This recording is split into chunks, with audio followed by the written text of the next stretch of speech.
Thanks. Well, hey. Hello. No, you don't have to say hello. Big week for me today. I bought a dog, and man, I don't know about you, but these dogs are getting kind of expensive, aren't they? What the hell's going on with the price of dogs? I mean, what's the deal there with the dogs?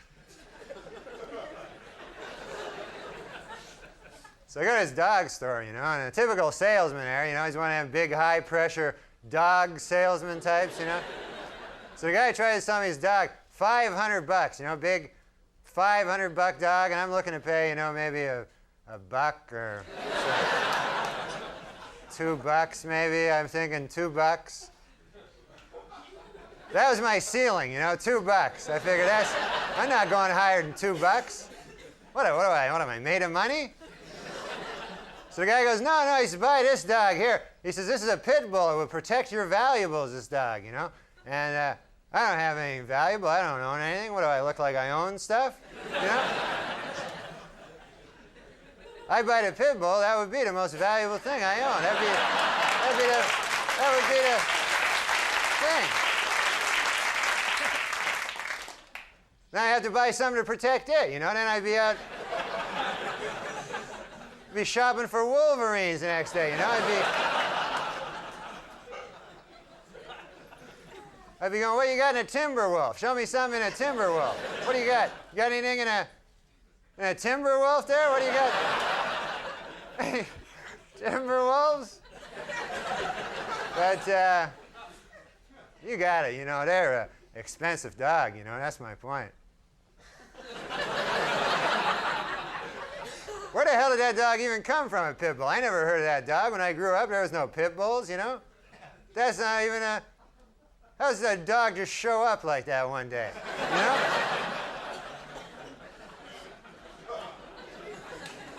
When I was a kid, the toughest dog was a Doberman dog. You ever see them? They're a tough... Oh, man, they'll rip your throat out, them dogs.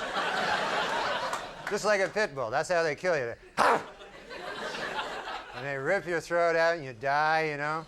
But I'm not telling you anything you don't know. But they're a dangerous dog. I don't buy no dangerous dogs, I'll tell you that. I always buy a dog that if I have to, I can take him. You know, that's my...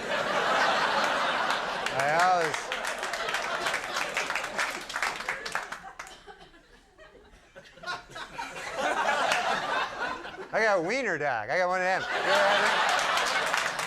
That's a nice dog, a wiener dog. They can't rip your throat out unless you're lying down, you know, that'd be the only way. You'd have to be lying down, sleeping.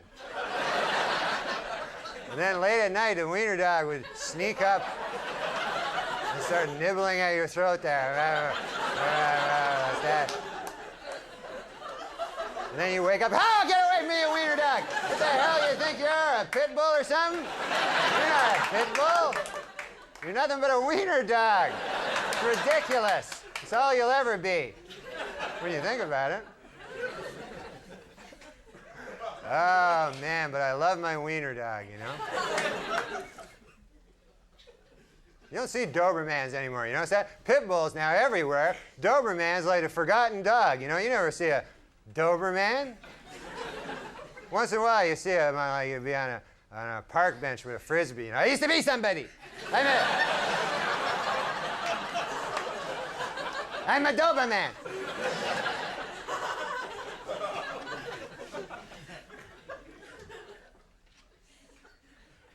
But oh, I love my wiener dog. I got him a nice gift. It's his birthday. He's got a lot of birthdays. I got him one of them rubber bones. You ever see them? That's a fun gift, huh, for a dog?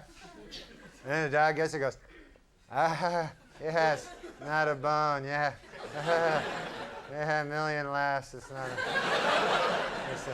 not a bone at all. Okay, well, hey, that's it for me, huh? Hey, you guys have been great. Hey, enjoy. Good night.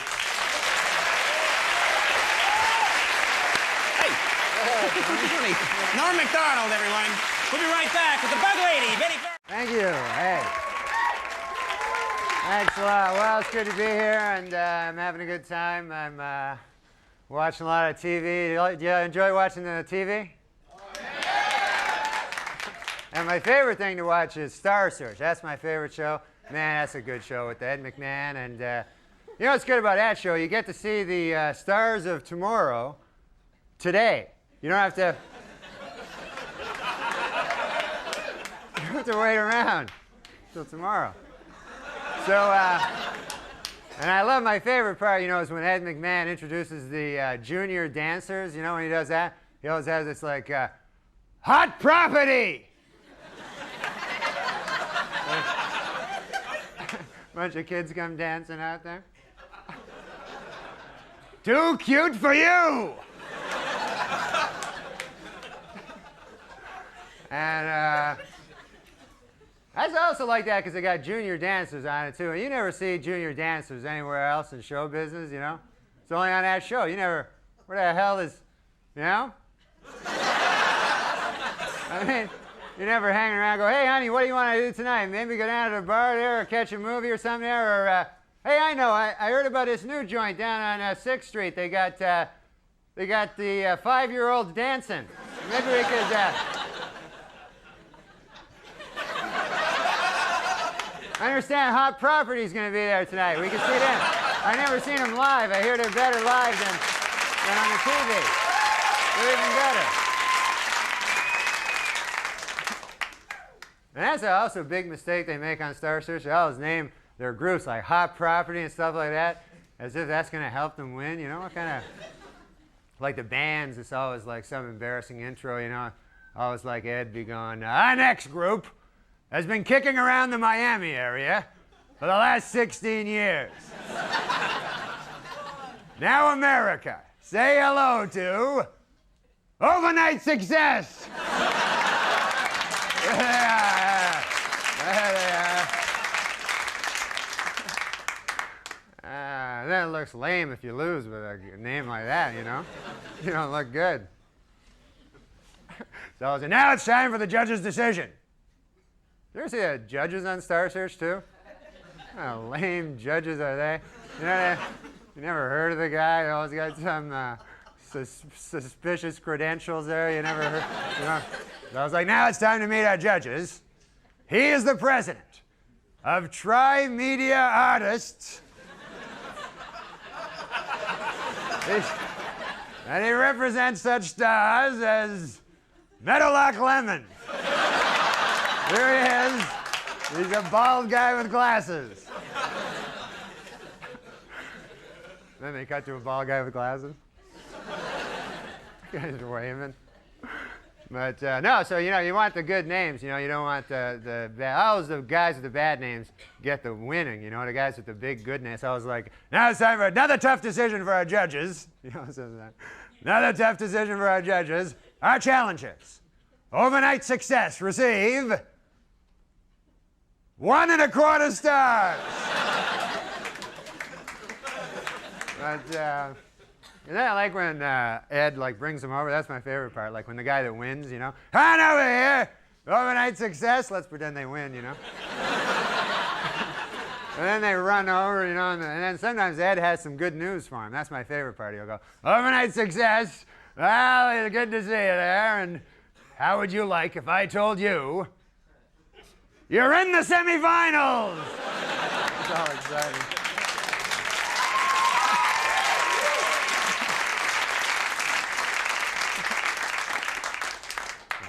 Okay, hey folks, I'm going to go over there now. Thanks a lot, huh? Talk to you later.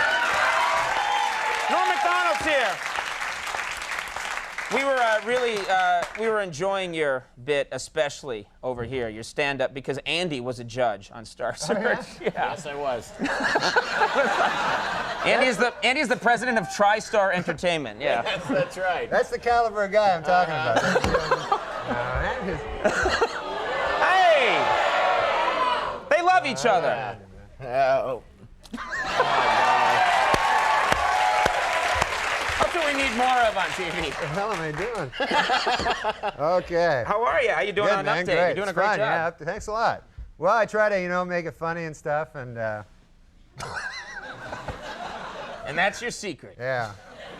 You know what you got to do? You got to keep in track of the competition. That's what I find. You know, see what they're doing and try to make it funnier than them. So, like, I brought some jokes I do, and then some jokes that, you know, you might hear from the competition, you know. Okay. So here's the Al Cowlings. You know this guy. Yeah. So my joke was Al Cowlings now has a 1-900 number. For $2.99 a minute, Cowlings will tell callers that OJ is innocent. For $3.99 a minute, he'll try to do it without laughing. I like that joke. Yeah, well, they don't. Now, compare this with, this was Tom Brokaw's joke. You know, your earlier guest? Yeah, yeah. This was his joke the same night. A.C. Cowlings, the man who drove O.J. Simpson's Bronco as police followed, today came out with his own 1-900 number. NBC's David Bloom has more. Not even funny, you know? It's like the lamest, Yeah, no, it's kind of lame. joke I've ever heard in my life.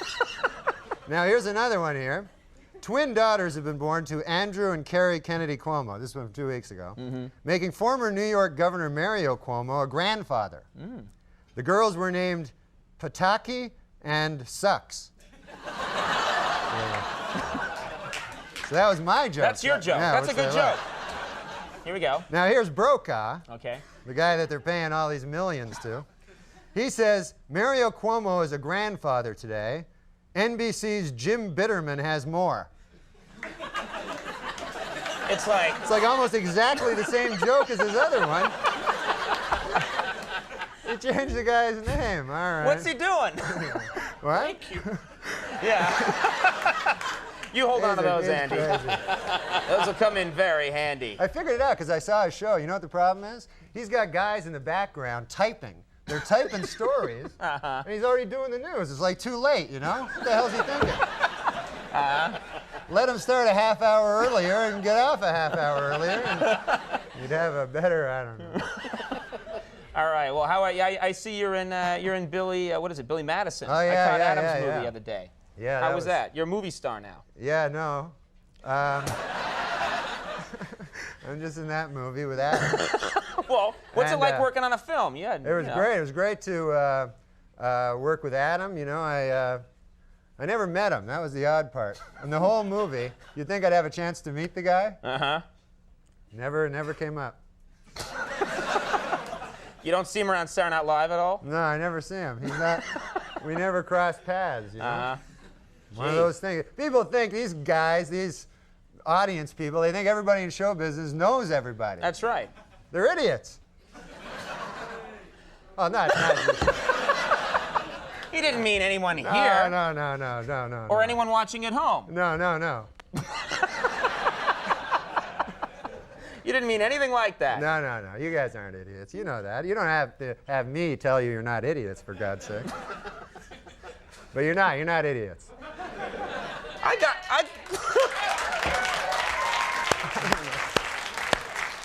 I got you out of that hole fine. You went back. That one guy is an idiot over there. I swear to God. That guy, yeah. We've But had most- problems with most him. of them. All right. All right. Oh. Who's on Saturday Night Live this week? What is it's George Clooney and the Cranberries, is that right? Yes. That's what it says on this card. George Clooney and the Cranberries. Yeah, that'll be a fun show to watch. Yeah. Try some Brokaw material when you're out there. Okay. All right, well, I'll be looking forward to it. Okay, buddy. Hey. Thanks for coming Nice by, seeing you, Norm. man. Thanks, Paul. Norm MacDonald, everybody. Hey, thanks a lot there. Thanks. Thank you. Thanks. Well, thanks. Good to be here, and I'm feeling good and everything. I had a rough day today, though. I bit my tongue. You ever do that?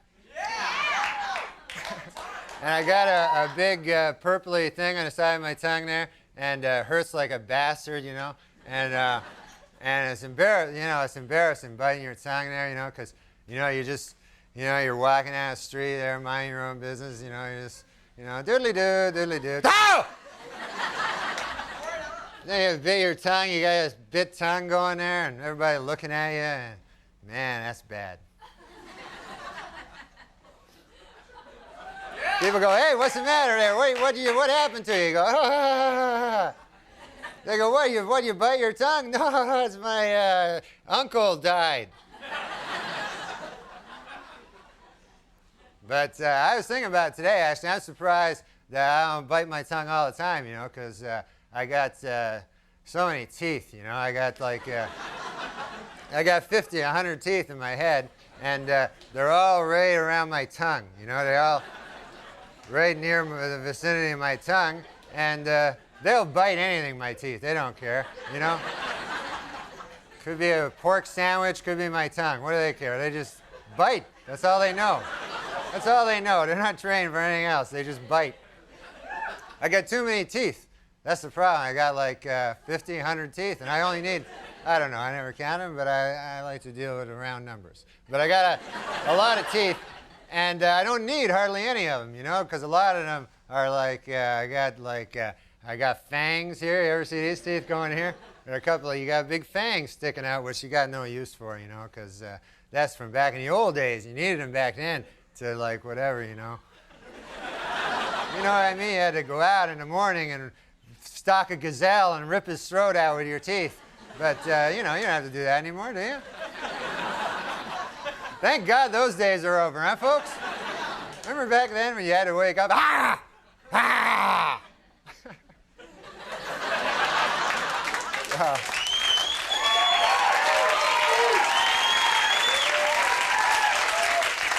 I should just take a pair of pliers and pull out. Like, I figure I only need like maybe 6 teeth. I tested it out on a sandwich, you know. All I need, I eat a sandwich, and there's like 4, 5, 6 teeth marks, and that's it. There's no 50, 100 teeth marks. I lost a tooth back in the back of my head, and my dentist wanted to take it out. I said, just leave it, man. I don't need to grind cornmeal or anything like that. You know where you don't want to miss a tooth, though? You ever see a guy no tooth up here in the front? Oh, that looks bad. Oh, man. You look like the stupidest guy in the world. You got no tooth there. You could be the smartest guy in the world, but you got no tooth, and people just think that you're the stupidest guy, you know? You could be the smartest guy in the world, talking to all the other smart guys. Oh, listen now, other smart guys. Listen as I tell you. And people go, hey, you got no tooth there. What the hell are you talking about? Take a look in the mirror. Hey, yeah. But I take good care of my teeth, you know. You got to take care of your teeth. That's what I brush them. You ever do that? Sure you have. Everybody has. What am I asking that for? I got trying to floss. That's a tough thing to get into. Huh? That's a bastard, that flossing. Oh my God, you got a rope there in between your teeth. And then after you're finished, your mouth's a big gushing fountain of blood going there. You know, this feels good now. Yes. I feel a little faint, but I got that thing with I got that piece of pork from the pork sandwich. So that's good. I got that. So I don't floss. The hell with flossing, I say, you know. I do the next best thing. You know what I do? What I do is I tell my dentist that I floss. I just lie to the guy. What the hell do I care? I'm just a dentist, you know.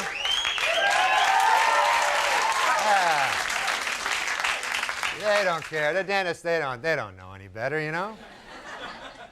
He goes, hey, Norm, you've been flossing lately like I told you there. And I go, yeah, yes. And then he goes, yeah, you have, because I can't help but notice all the plaque in between your teeth there. I can't help but find there's plaque all between your teeth. And I go, oh, yes.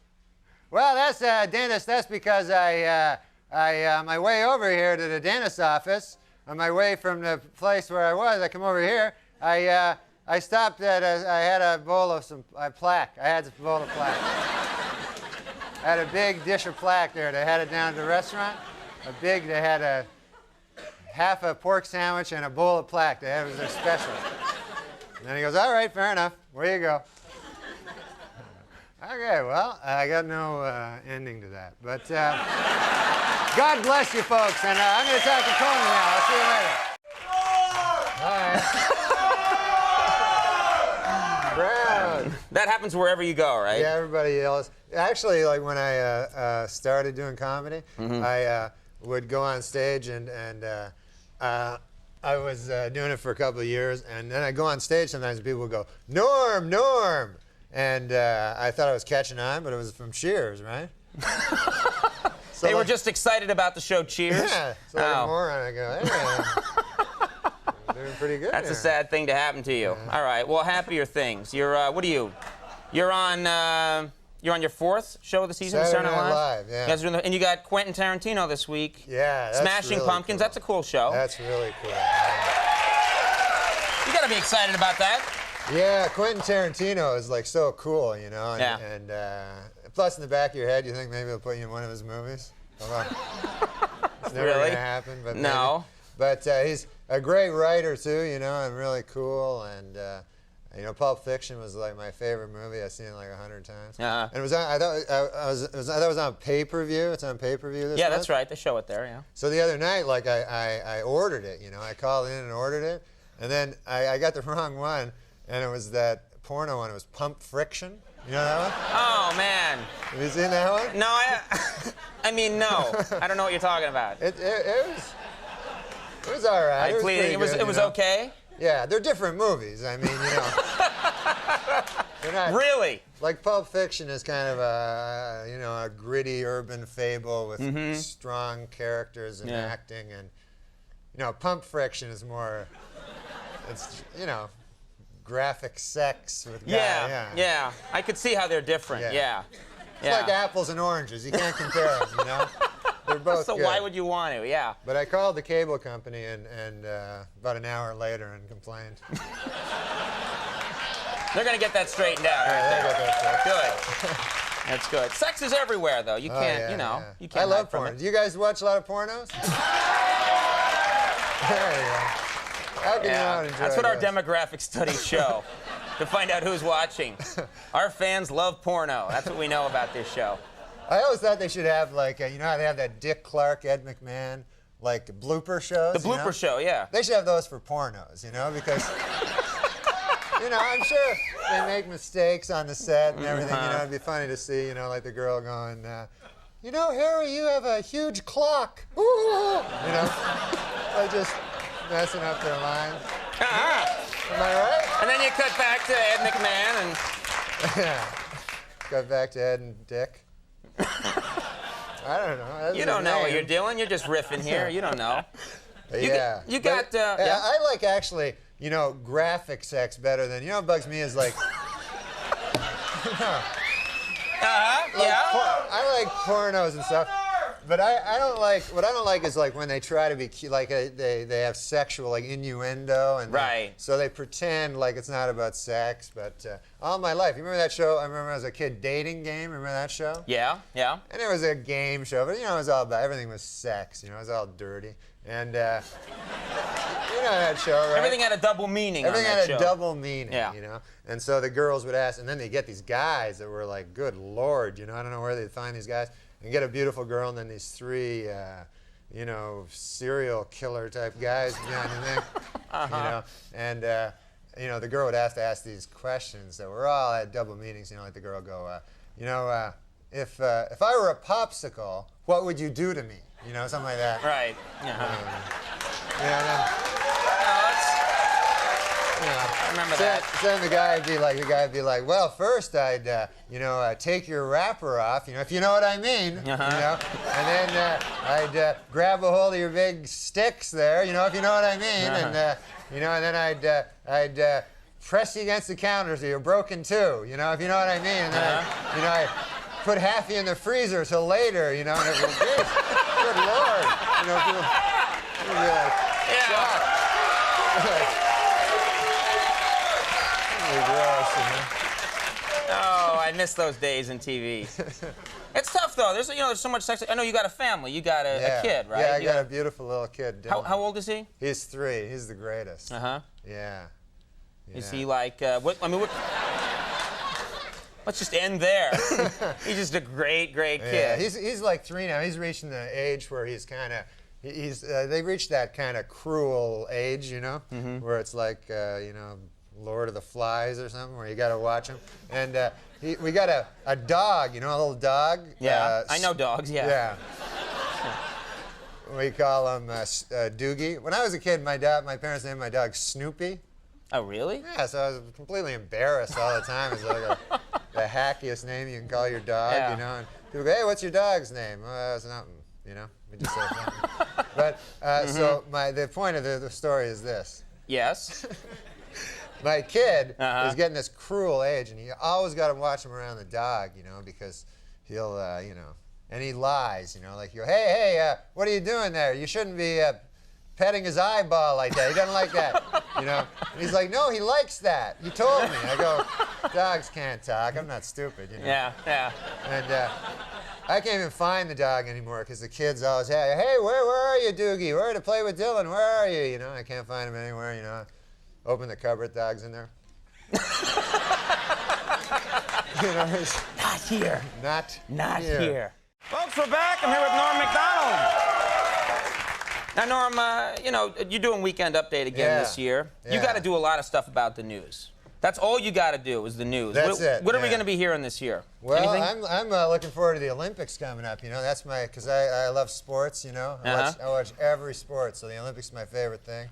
And I don't watch them. Like sometimes in the Olympics they have like lame sports, you know, where they're not real sports. You know, like a lot of times what they'll do is they'll try to combine two sports together. You know, make up a new sport. Right. You know? They're fine sports together, but when they mix them up, they make a god-awful mess, you know? And like I saw this one, I remember, it was a guy, he like run a 100-yard dash and then fish. You know, the guy's... You know, fish, yeah. Yeah, he's fishing in a creek.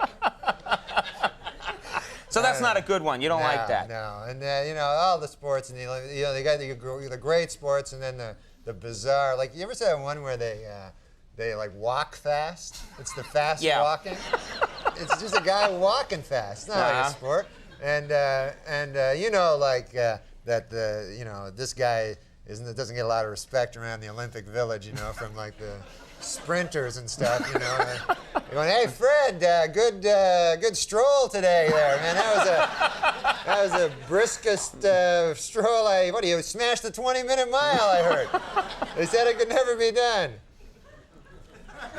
But you know what's weird is that guy gets a gold medal, and meanwhile, like the decathlon champ, he gets a gold medal. You know, that's not fair. Like they shouldn't get the same thing. You get the gold medal, you're the world's greatest athlete, you do 10, and then the other guy walks fast? It's like crazy. They should have another medal. Yeah, they should have. Not right. He should get they should give that guy like a stick or something. You get a stick, you know? A nice stick, but a stick. Yeah, a nice stick. That's for you, buddy. And then you can do all your great endorsement deals there afterwards. All right. Well, okay. We know about SNL. You got any other deals going? You must have something else cooking, another iron in the fire. I finished a book. I just finished a book that's going to be pretty funny, and it's really funny. It's got great pictures in it. And, really? Yeah, it's hilarious. That's I got cool. it here. It's here it is. It's Howard Stern's Miss America. The best. Good book. There it is. So you can go buy that. Good for you. Hey, congratulations on that. That's terrific. That's a great book. Good for you. Yep. All right, can you hang on one sec, Norm? Because this is the part of the show. Okay, I wanted to just quickly, can I plug a gig? Yeah, sure. Okay, Rascals next week in New Jersey. Okay. And Governors in Long Island. Jackie the Joke Man Martling will be there. Oh, that'll be a good So that's show. good. Check So that go out. watch that. We're back. I'm here with Norm Macdonald. And you often speak of your native Canada. Yeah, I love Canada. You mention it a lot. Yeah, a couple of people. 3 to be exact. Yeah, they like it. That's important. Where are you from? Are you from a big city? Where are you No, from? I'm from a little town. It's called Monkland, and it's only 108 people. 108. That's small. It's country, you know. It's really rural. And but man, I'll tell you, there's lots of funny stories from there. Well, I'm sorry we don't have time. Thank you very much for coming, Norm. It was good having you here. It was Norm Macdonald. Good night, everybody. Because farm Really? people, you there know. are funny stories from this town. Yeah, because farm people, they all seem to be, you know, there always seems to be a funny story. I remember one time. There better be, Norm. There was a guy, man. He lived down the road. His name was John Neil Mergerison. And this guy, I went to him once. I've been away for a couple of years, you know. I moved to the city, you know, and I came back. And I said, John Neil, how you doing? You know, I went to his what do you got, farm? And Yeah. That thing, yeah. So he's yeah. showing me his pigs. He had a bunch of pigs there, you know. He had a bunch of pigs, a bunch of them, and one of the pigs had a wooden leg, you know. What? Oh yeah, a wooden leg. So I thought that was odd, you know. So I says to him, I says, John Neal, that's odd. There, what's that pig? What's the story with that pig? So John Neal, he goes, oh man, Norm, he says, that's a special pig. He goes, you wouldn't believe that pig. I go, yeah, what, tell me about it. He goes, that pig, you wouldn't believe it. He says, last winter, you know, he goes, the house burned down. You know, you probably heard, the house burned down. And he says, me and the wife, we were sleeping in our bed. And he says, we never would have heard. We never would have heard. We never would have woken up. But he goes, that pig, he broke out of his pen. He ran all the way to the house. And he went up to the bedroom window, you know. And he says he starts hitting his little snout on a window, you know. Uh-huh. And he says, me and the wife, we woke up. And we got out, man, just in time. We escaped that inferno. He didn't use the word inferno. He's just a farmer. You threw that in there. Yeah, he says Good. we escaped that conflagration, you know. So I go, man, that's quite a story about the pig. He goes, oh man, it doesn't stop there. I go, really? And he goes, yeah. And he goes, just later after that, like the following summer, me and the wife were plowing in North 40, and our little boy, only 2 years old, man, fell into the well, and all alone, you know, and we no way we could do anything. We were plowing, and. He says, we didn't hear, you know, and he says, man, and you know, we're getting older. We're probably not going to have another kid. You know, that kid means everything to us. I go, I know, John Neal, I know that. You don't have to tell me that. Uh-huh. So I said, what happens? He goes, that very same pig. He says, he heard the child's wailing plaintive cry. He didn't say plaintiff, you know, he's a farmer.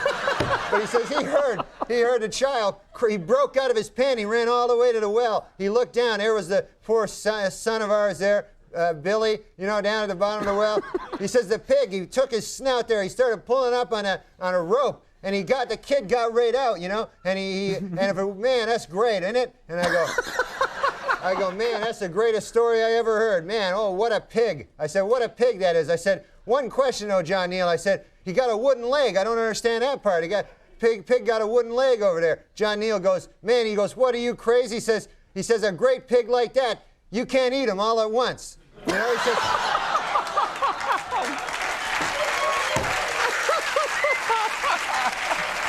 Mr. Abraham Lincoln, everybody. yeah, that was... All right. I can never forgive you. All right, well, let's mention this. Saturday Night Live this week's with Phil Hartman. Yeah, it's going to be Gin exciting. Blossoms on that show. That's a great show. I don't know who they are, but Phil Hartman is great. Norm Macdonald, everybody. Richard E. Grant, Gold Dust are coming up. We'll be right back here with Norm Macdonald. And, you know, I find out more and more about you every time you come on the program. You know, I always study up on a file and I learn more about you. And I was really surprised to learn. I didn't know this. I didn't know this, but you were a bartender. Yeah, I did a lot of jobs before I got into comedy, you know, and for a while I was slinging the hash. No. I was You idiot! That was when I was a fry cook. I was a bartender. I was slinging the drinks, you know? Sure, right. And, oh, man, that was fun. I'll tell you what was fun about being a bartender. Always a story, you know? Really? Always something funny happening down at the bar. Well, that's perfect for a talk show, then. Yeah, this is a good example. I was, one time I was working in there. Drunk guy comes in, you know? And you're not supposed to serve the drunk guys. You know, that's one of the things you learn. So, okay. And also you learn how to make the drinks. Yeah. But, so the drunk guy comes in, you know, real drunk, you know, 3 sheets to the wind, you know. So this character sits down, you know, and I says to him, I says, what do you want? I can't serve you, you know. He goes, I don't want a drink, he says, you know. He says, I want to shoot a dart at your dartboard, you know. So I go to the guy, I say, you can't shoot a dart at my dartboard. He goes, you're not in this, you're drunk, you know. I said, I'm not going to let you, that'd be dangerous. That's a sharp thing, a dart, you know. So the guy goes, no, let me shoot 1 shot at the dartboard. So I go, all right, 1 shot, that's it. So the guy shoots the dart, bullseye. I never seen anything like it, you know, even in his state, bullseye. So the guy says to me, he says, what do I win? you know? So I don't know what he wins. I'm confused, you know? So I start looking around, try to find something for him, and I see right in the bottom of the bar area, there's a shoebox with a turtle in it. From where? What is that doing there? What? I was gonna give it as a gift to my nephew. Okay, all right. He wanted a turtle, and I said, I'll get him a turtle. That'll be a good gift. Okay. But then later I thought, that's a dumb gift, a turtle. Nobody likes a turtle, you know? The kid will probably just put him on his back until he dies. Kids are cruel, you know? So I said, why not just give it to this drunk? Okay. You know? Okay. So I said, here's your prize, here it is. And so the guy takes it in a shoebox, you know, and he goes, thanks, and he walks out with it. So I figured that's the last I'll ever see of that guy. Sure. 2 weeks later, the guy shows up again, drunk again. So now I go, oh my God, that's that guy from 2 weeks ago, you know? So he walks up to the bar. I go, I can't serve you, buddy. I can't do that. He goes, I don't want. He says, I want to shoot a dart at your dartboard. I go, no, man, I let you do that before. He goes, but I got a bullseye. I say, yeah, but you can't do that again. You know, that was luck. He goes, let me try. So he takes it, shoots it, bullseye again. Oh, man. So he goes, what do I win? You know? So I'm confused. I don't know, you know? I look around. I go, I don't know. I go, what did you win last time? He goes, oh, last time I won a roast beef on a hard roll.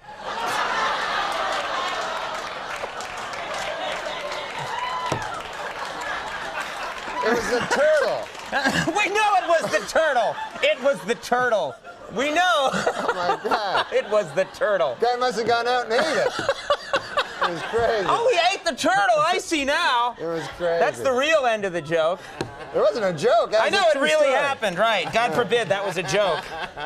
Sorry for God. calling what really happened to you a joke. I apologize. yeah. All right, well, listen, Saturday Night Live this week. Christine Baranski. She's funny. And The Cure. Yeah. Sounds like a good show. You'll be there. I'm excited about Wayne Newton, seeing him. I don't know these people, but Wayne Newton. Wayne Newton, yeah, you gonna stick around for Wayne Newton? I can't wait to see him. Mr. Excitement, yeah, that's he's cool. The greatest. He's gonna be great. I saw him when I was a kid. Oh yeah. Yeah, he was so great, you know? All right.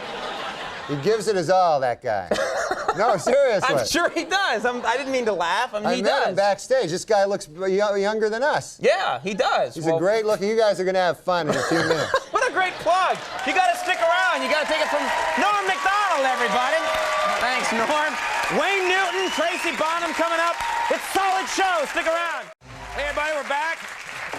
Here with Norm Macdonald, and you were talking about going to the cat hospital or the pet hospital in the last segment. I understand you actually had to visit yourself. Yeah, the hospital. I went. What happened was on the show, on the Saturday Night Live show. Yeah, that show. Yeah, I know that show. I was on that, and Dennis Rodman was a guest. Dennis Rodman, right? And so we thought it'd be funny if he headbutted me, you know? So he headbutted me, but he did it really hard, you know? Do we have a, I think actually someone supplied the clip. This is, you're not kidding around. This is a real clip of what happened. Let's show that, Liz. You're gonna have to learn that there is such a thing as rules, Dennis Rodman. Do you understand that? Sure, man. I understand. Yeah? Good. Wait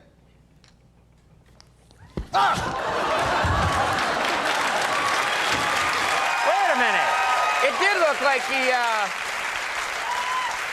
that really. you heard that. You hear that dull thud of like skull on skull. Yeah, It really. Yeah, and I don't have like a strong head. I haven't been working it out lately. Really? But he has like an athlete's head, you know? But no, beforehand he said, like I said, hey, don't hit me with your head, or no, you know, don't really hit me. And he goes, no, Al. He goes, he had this thing where he was gonna put his thumbs, and as soon as he touched my thumbs, I go back, and then he got all excited and headbutted me. So like. So did you feel him like pull the thumbs back, and then real head was coming in at you? And so I like blacked out for like a minute, and then the next day I had this huge headache, so I thought I was gonna die, you know. And so I went to the hospital. I went to I don't want to say the hospital, but I went to this hospital and to emergency, you know. And they're all like, they're the craziest guys in emergency. All like crack. Everybody's on crack, you know. Every emergency is a guy on crack. Yeah. So I went in and they go like, hey, how much crack do you have, you know? And I go, I'm not on crack. And they go, what happened? I go, Dennis Rodman headbutted me. On the TV. He headbutted me on the TV. So they go, yeah. Right. How much crack, Yeah. So The what funny thing happened? Would they anything wrong? Yeah, I don't know, man. They said, like, you can't tell. They said, like, the only way you can tell is if later on, if you go to sleep and you don't wake up. Yeah. That's why you didn't mention the name of the hospital. Yeah, I don't want to mention it. I didn't know this, too. If you go to emergency, you got to pay. They keep sending me bills, like all kinds of bills. You thought it was free, that you could just go there and... Yeah. I'm from Canada. It's all free there. Oh, okay. Now, I guess I've known you for a little while now, Yeah. and you've come on the show a bunch of times, and we've gotten, and I was kind of surprised because someone told me that Norm Macdonald, has gotten kind of, superstitious, and I thought, that's Yeah. odd, because I don't think of you as that kind of person. I never was. I was always a doubting Thomas. I couldn't think of the name. I was always a doubting. I was going to say Fred for some reason. I was always a doubting Thomas. Yeah. I was always, that stuff. That's not true. That's a load of stuff. So, but then I had this thing. You wouldn't believe it. It opened my eyes. It made a believer out of me. What happened was I had a dream, and it was like the number 7 in my dream. A giant number 7. Wow. It was the most vivid dream I ever had. So I wake up from the dream, right? I'm with you. Yeah. So I wake up from the dream, from this number 7. I look over at my clock, 7 o'clock, right? Wow. So I get up. It's not that coincidental. No, I'm just sort of going along with Yeah. you. Yeah. So then I go out and I decide, hey, why don't I take a cab, So I get in the cab. And it's cab number 7, I notice, when I'm in the cab. Now I'm starting to get a little freaked out, And so I say, hey, take me to the track. I enjoy playing the ponies, what Sure, I mean? I hear what you're saying. Yeah. I like going down there, Cohen. I like visiting my money. So, You crack me up. my uncle used to say that. So I go to the track, and I say, okay, what do I owe you there, fella? He says, $7.77. Oh. I said, good Lord. I said, I thought it was like 40 cents. Anyways. So I go, here you go. I pay him, I gave him like $8. Right.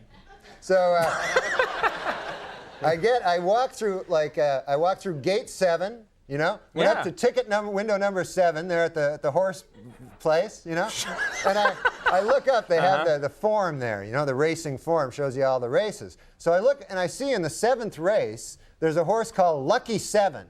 And he pays 77 to 1, So I say, to hell with this. I say, I'm going to pull out all my money. I pull out all my money. I had like $700. Wow. Pull it out. I said, put this all on Lucky 7th and a 7th, I go watch the race. Damn if he didn't come in 7th. That's incredible. What an amazing story. Well, that's an incredible story, Norm. I'm sorry about cursing. I forgot that. That's all right. That was bad. We're on cable by now, I think. Listen, now let me tell everybody where you're. The Saturday Night Live this weekend's a good one. It's a rerun, but let's get real excited about it. John Goodman and Everclear are going to be on that show. Yeah, they're great. People should check that out. And Rita Rudner, the Sonny Burgess and Rosie Flores combo coming up. Norm Macdonald, thank you very much for doing it. We'll be right back. Stick around. Thanks so much for coming, Norm. People don't know this. Norm Macdonald is not feeling well. He's been sick, but he was a real trooper, and he showed up anyway. I've been sick like 3 days. I was barfing and had diarrhea and everything. Okay, well, we didn't need to know, I know that. but You could have said I've been feeling a little the flu-ish. weather. Yeah, a little under the weather. But you're feeling okay right now? Yeah. When I got kind of a hypochondriac, so when I get sick, I want to find out if I'm going to die, from it. And so I try to think, where did I get the sickness? You ever do that? Yeah, you figure out, did I come in contact with some, how did I get it? Yeah, did I get, because I know, Ross Abrash, this guy who works up on Saturday Night Live, he was sick last week. I thought maybe I got it from him. I remember I ate some shellfish a few days ago. And then yesterday, I got stabbed with a rusty syringe by this 80-pound homeless guy. Probably Ross Abrash, Yeah. if I'm guessing right. Yeah, as I say, it was Ross Abrash. Yeah, right. It probably was him. And So, then, do you know Tanya Addy? who? She works on your show. I just talked to her. Yeah, I don't know. I don't talk to people on my show. I deal with everyone through lawyers and intermediaries. Oh, my Lord. I'm like Elvis in 1976. I'm in a room with the shades drawn, eating a lot of peanut butter, shooting out TV sets. Holy Lord. Yeah. Yeah. Go to town, my friend. What about her? Who? You are feeling a little unwell, I aren't just wanted you? to see if you remember her name. Sure. What? Yeah. I just told you. Yeah, Tanya. Yeah, Tanya, what's her last name? Oh, come on, we got to get the show going. Now, But she was telling me, this is interesting, she was telling me that, you know that movie, The Elephant Man? yeah? We were just talking about it backstage, and I always thought it was a stupid movie, and she said it's a really good movie, and I said the stupidest thing in it is because, you know that part where the guy says, I am not an elephant, I am a human being. I'm not a monster, I think, whatever. I'm a human, and I'm not an animal, I'm a human Right. being, yeah. Tanya just pointed that out to me, that I am not an animal. Right. Because I always thought it was stupid. Like, the guy doesn't even hardly look like an elephant. So why would he You be... would be the worst movie critic in the world. You know, if you had your own movie criticism show and you came on and this whole movie sucked. He's not an oh, wait. Oh, I'm sorry. Forget what I said. Anyway, that has nothing to do with anything. It's just Tanya and I were talking backstage. Yeah. Tanya who? Quick. Addie. Aha, right. See, I knew.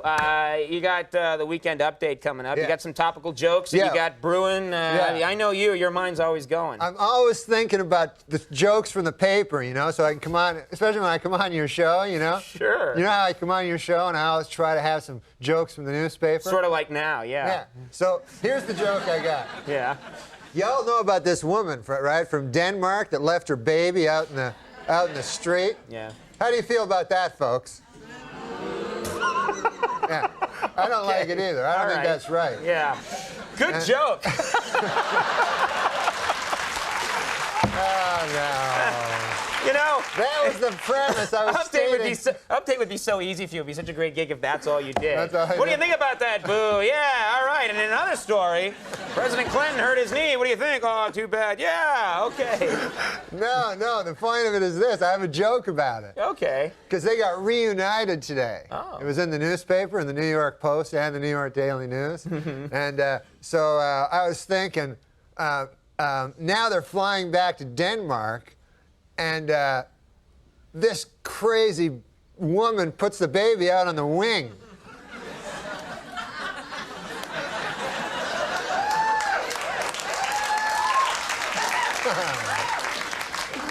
I don't know. You want to try another one, or you want to? It's your choice. I think the fever's breaking. There was another one in the paper today. You realize that this now doubles the pressure on this one. Right. So No, this- everyone, this creates a real tense TV No, moment. I swear to God, this one will really do well. This one concerns a fella that won the lottery. Uh-huh. And he was a garbage man. He won the lottery. He won the New York State lottery. And he won like $8 million. And he said he's not going to quit his job. And you've always heard that, right? Right. I'm gonna keep my job. I'm going It's to not keep my job. And there's only one occupation where the person does not keep his job when he Wins the lottery. wins the lottery. You know what that occupation is? No. Crack whore. That was amazing. You pulled it out. I was worried about you for a minute. I thought you were in deep trouble. I thought you might get backed into a corner, have a lot more pressure on you, and then not have anything. I know. But the pitch came in low and towards the middle, and you put it out of the park. No, I didn't. What are you talking about? When people hear crack whore, they just start laughing. I like that. That's just the reaction people have. It's cartoon birds fly in and sing a song. What are you doing now? I just saw on the TV my hair. Okay. All right. What we're going to do is we're going to take a little commercial break. Okay, great. And I'm going to get security in here. And then we're going to come back and we're going to talk to you some more because you're going to have some fluids during the break and stuff. Fluids? Yeah, you'll see. We'll get that Tanya girl to get them for Fluid. you. I All thought right. when you said that, I thought you meant fluids out of my ass.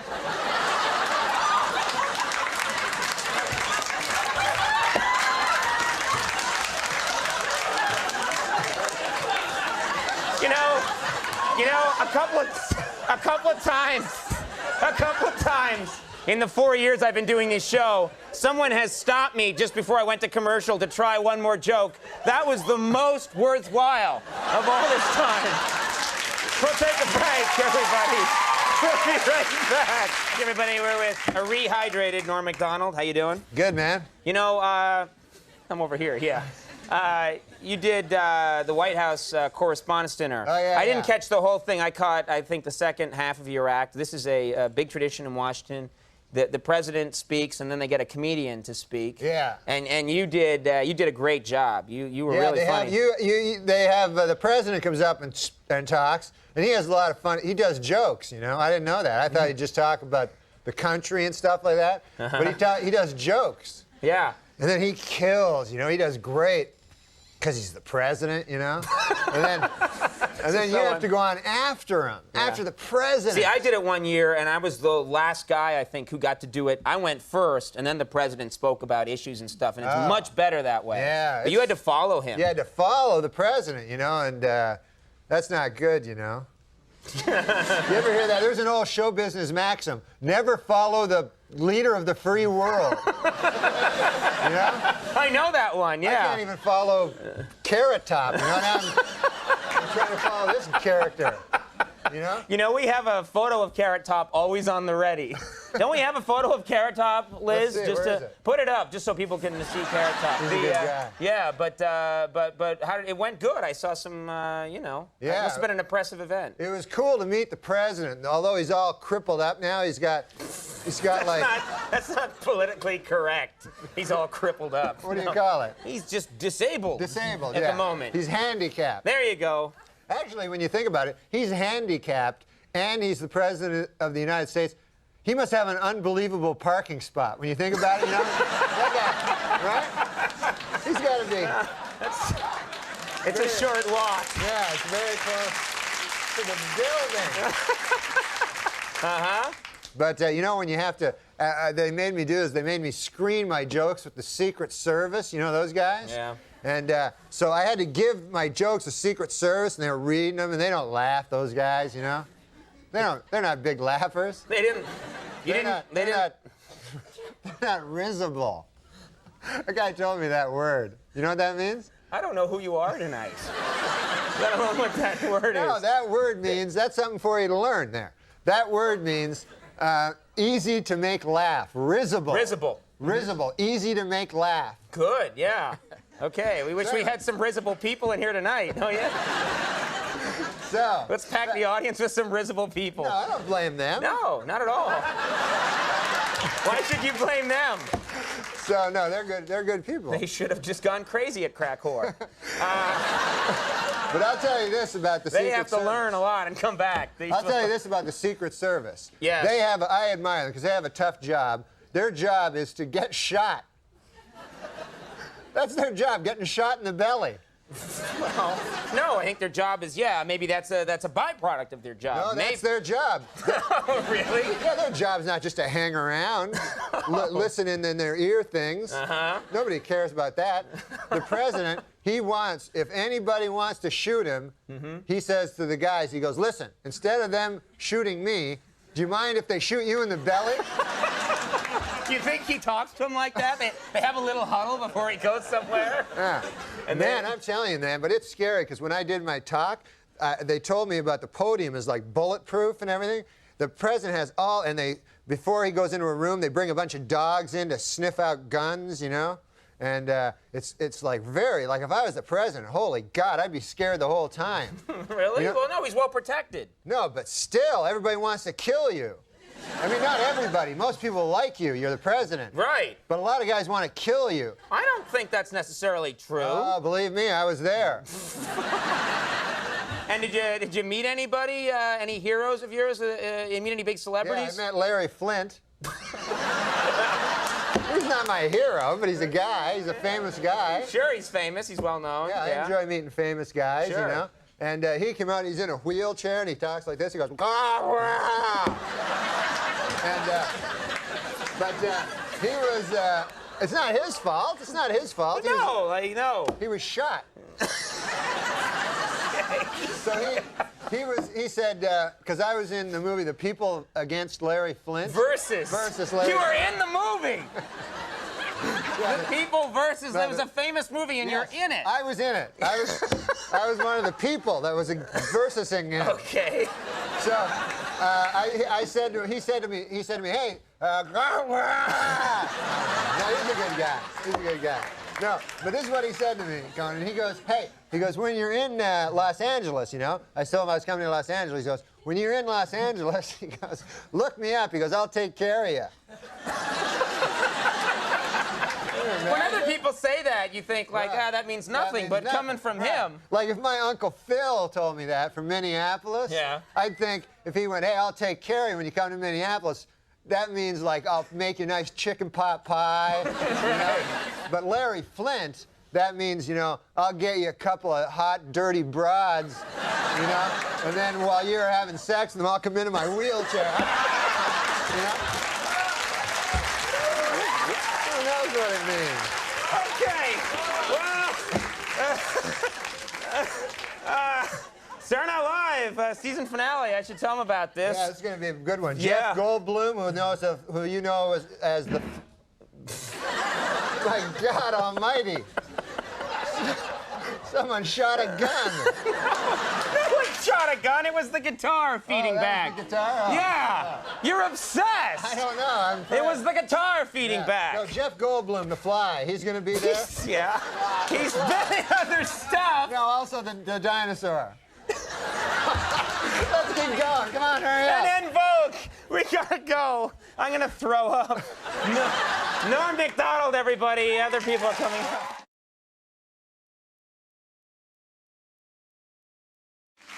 All right, everybody, we're back. Ladies and gentlemen, for the last 5 seasons, my next guest has played Allison Parker, one of the many dysfunctional but gorgeous residents of Melrose Place. Please welcome Courtney Thorne-Smith.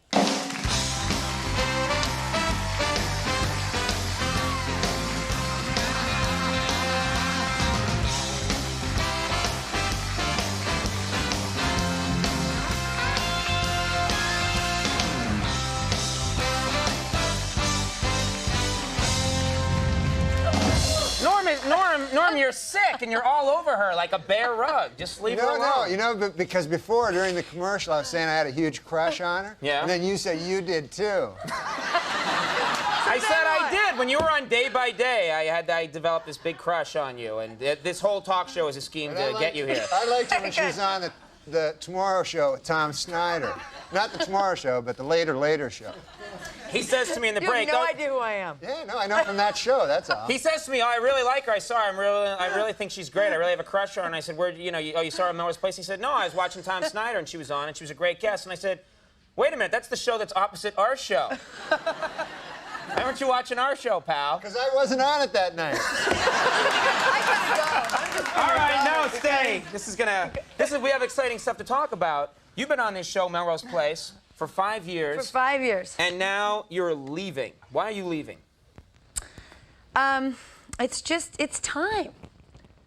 You know? I mean, how many times feel do you like be Oprah. fired, rehired, drunk, sober? I understand. know. I Thank understand. you. Yes, Thank I you. see. You mean you got tired of because they had your character pretty much go insane, go through all these really weird. Allison has been through so much. I was sexually harassed, carjacked, had an affair with a married man who then tried to rape me and then shot himself while on the phone with me. I was drunk, sober. While getting sober, though, I got to have an affair. Did he do all that with stuff David while on the Elliott. phone with you, or Jag just was shot a sex himself? addict. Wait, I'm curious. No, I was on the phone in the office, which makes it really awkward. All right, okay. And he was in Seattle, and he shot himself Oh my God. while he was on the phone. I know. Yeah, and so you finally said there's no more that this character can do, right? I can't do any more. I've been married and divorced and widowed, and it's too much. What's going to happen in the season finale? Can you give us a tip for all those fans out there? What's going to happen? I can't tell you. Okay. You'd be mad at Good me night, if I everybody. did. We had a good time. No, I mean, but give us some sense of is it one of those? Because every year they try and have a season finale where everybody gets into a Zeppelin and blows up. Something. Well, now you've given it away. It's a Zeppelin. It's a Zeppelin. All right. Are you talking about Melrose Place? No, because You're the biggest ass I ever met. And I love you for it. No, because I swear to God, and when I lived in L.A., I lived on the actual street called Melrose Place. There's an actual street. There's a Melrose. Is there really a Melrose There's really Place? a Melrose Melrose Place. Place. You all know right. this, right? Yes, it's true. So they opened a restaurant called Melrose Place on it, Uh-huh. and then it's right beside my house. And every time I go out, there's all these like tourists, and these tourists, like they're always fat and they're taking pictures, standing in front of this restaurant. Uh-huh. Yeah?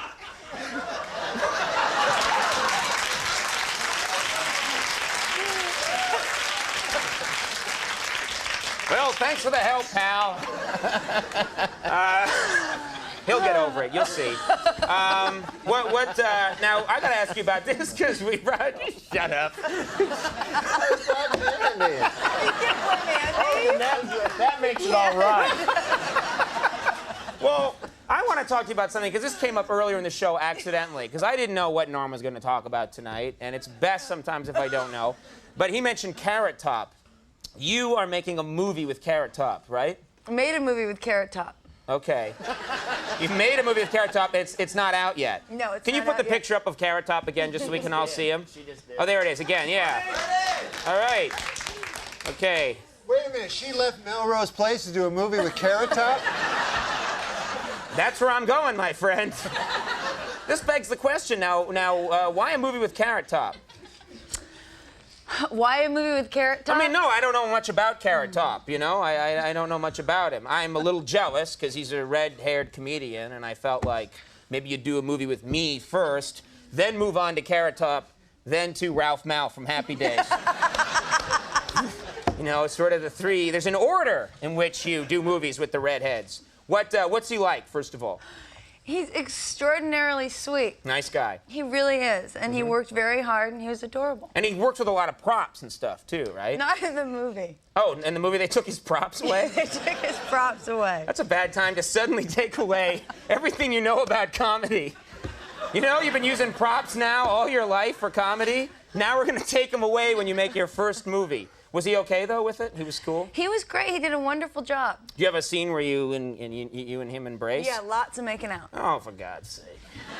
Nothing but making out. All right. It's like 9.5 weeks, but Carrot Top. Basically what we were doing. Wow! I got to check out that movie. Is it called 9.5 Seconds?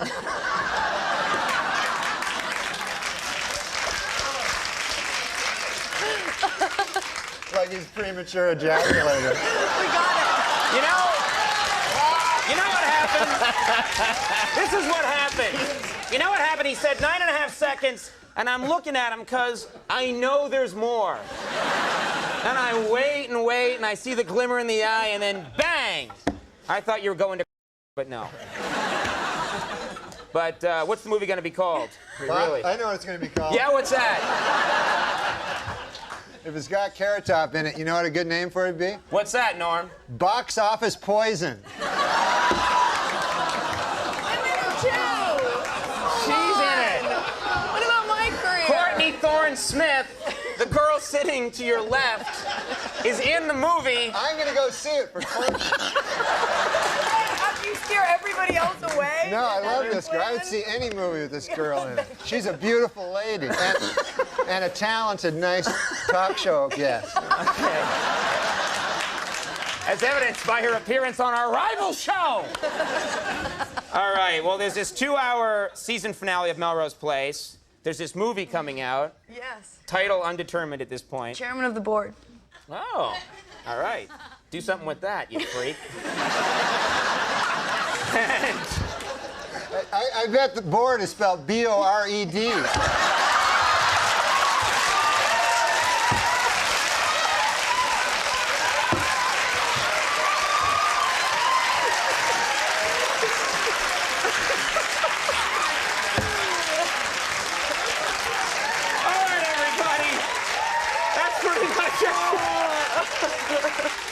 We're going to take a break now. We're going to have Collective Soul in a second. Courtney Thorne Smith. We hope she's still our friend. We do love you. Man. How you doing, Norm? I'm all right, man. I'm doing good. I'm having fun. I came here on the airplane and stuff. You always kill with that line. I know. You got the sitcom. It's all. Yeah. You're living high on the hog. It's all going good for you. Everything's fine. Yeah. No, not everything, but everything, a lot of things, right? I don't know. Yeah. You seem all shifty and nervous about something. You're hiding something, aren't you? No. See, people don't know you the way I know you. Right. This guy likes to have a good time. I like to, I drinks a bit. That wasn't what I was talking about. Oh, what were you talking about? I was just saying you have a good time. It's yeah. a real innocent thing to say, and then Yeah. you get right into the drinking. Huh? Occasionally I like to drink a beer. I like regular drinks. I don't like. Opposed to ether? What are you talking about? What I was talking about is those shooters. You know what I mean? Yeah. Like they're shooters and they're like they have dirty names like sex names. Do you know what I'm talking about? Yeah, they're all called like, the red-headed whore or Yeah, something. Exactly. It's the one I like. It's actually named after me. You lousy. But I guess the idea is in your head you want to order them because you're drunk. You go, hey, they go, hey, you think maybe you'll get a, they go, you want a red-headed whore? Yeah, like right. You figure Rula Lenska's going to come in. You're going to have, right? You're going to have some dirty sex. But no, what I was going to say was this. But you like, you said you sometimes you have a little too much to drink, maybe? Well, one time I drank a super amount, and I'd only been... A super amount, right? It was when I was a young guy. I'd only drunk like 8 or 9 times in my whole life. I never had gotten really drunk, but I'd had drinks. And I went out with my buddies and I was drinking, and they were having those crazy drinks. All of a sudden, I was really drunk. And then a guy gave me some pills. Like he said, hey, you want some pills? And I said, yeah, all right. So I ate the pills. And you're not supposed to eat pills while you drink. I think even if you're not drinking, it's not a good idea when someone goes, you want a bunch of pills? Yeah. I know. But combining the two. This guy was a decent guy. He was a bouncer. No. But so I said, yeah, so these pills, they just make you like 100 times drunker. So then I'm really drunk. And then like time passed, but I don't remember. And then my friends are like, hey, let's go. I'm like, why don't you guys go? Where are you going to, why go? Right? Like we're in a bar drinking, right? And like it doesn't seem right. You don't want to go home, and watch I Love Lucy or something. So you're like, hey, I just stay here. I'll make new friends, right? So I was like real drunk, and everybody was like cool. It was like a Western. It had a jukebox, one of those. Guy gives you a whole bottle there, and you go, ah. And then...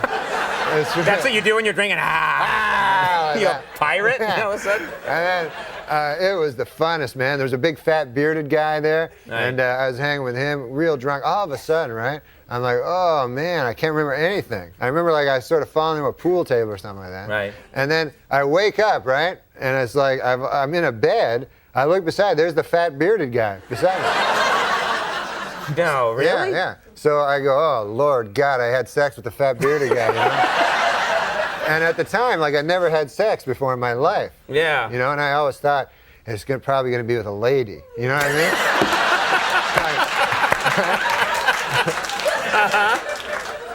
So then, but I looked over, and the weird thing was, instead of us being in the same bed, he's in a separate bed, right? Like we have 2 separate beds. It's like twin beds. Twin beds. So then I'm like, wait a minute, now this is weird, because, why would we be in separate beds? Is he like an old-fashioned gay guy, And then, right? But he has the good values, yeah. So we're not married yet. There's no such thing, of course, as an old-fashioned gay guy. They're the most decadent people. So I said, what? With sex, they enjoy sex like crazy, We mustn't generalize. No, we mustn't generalize. No, but go ahead. Seriously, if there was a bathhouse for straight guys, we wouldn't be able to have sex 9, 10 times a night anyway. So anyways, I'm with, they love sex, it's a good thing. But I'm beside the fat bearded guy. I go, holy Lord. Anyways, it turns out, not a gay man at all. Turns out this guy, when I blacked out, had checked me into a rehab. No. Yeah. And she's in there with you? Yeah, so I got robes and a slipper, and they wouldn't give me my clothes back.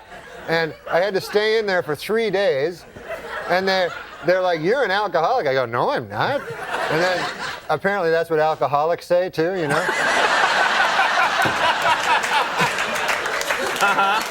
So then for 3 days I had to stay there. I had to go to AA meetings. And I'd only been drunk like 9 times.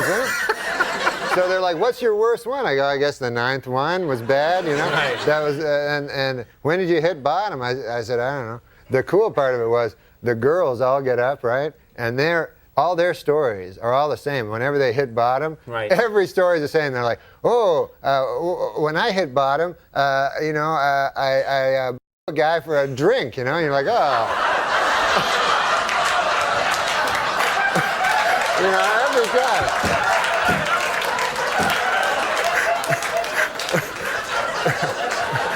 You know?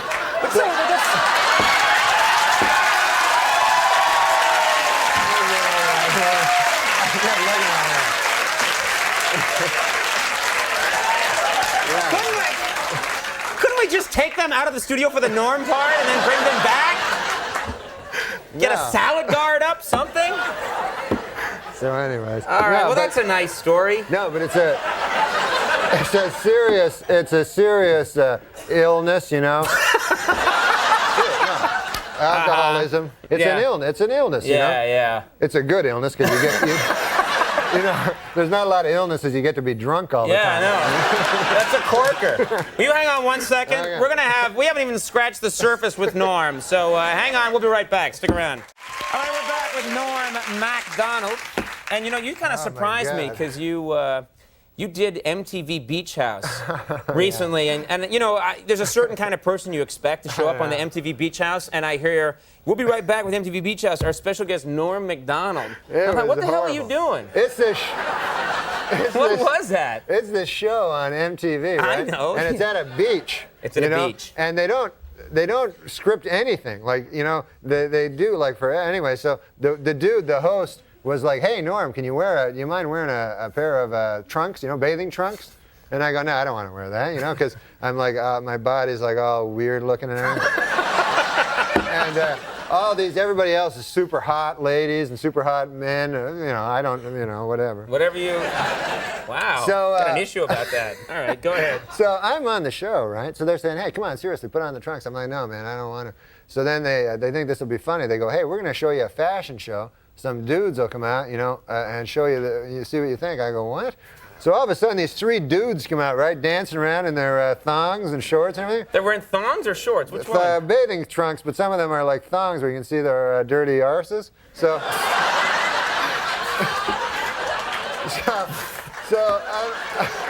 so I'm like watching it, you know, and I'm like, oh, Like man. Chaucer. Yeah, go ahead. So I'm like, oh. I guess it is. Okay, go Old ahead. English. So I said, you know, oh, yeah, no, I'm pretending to go, oh, yeah, that's funny, right? And You do a lot of that at MTV, yeah. So then the guy, the host, he goes to this one guy who was very, very, very gay. He goes, What? How do you know that? no, I mean, You had a know, sign? Yeah, he looked very, very gay. He says to this dude, he says, hey, I'll give you $20 if you lap dance on Norm. You know what I mean? Right. All of a sudden, this dude like, hey, $20. I guess he didn't have much money. Starts running towards me, right? So I look up. Here's this nude, almost nude dude running towards me, right? So I think in my head, okay, man, pretty soon the guy's going to be writhing around on my lap with his ass, you know?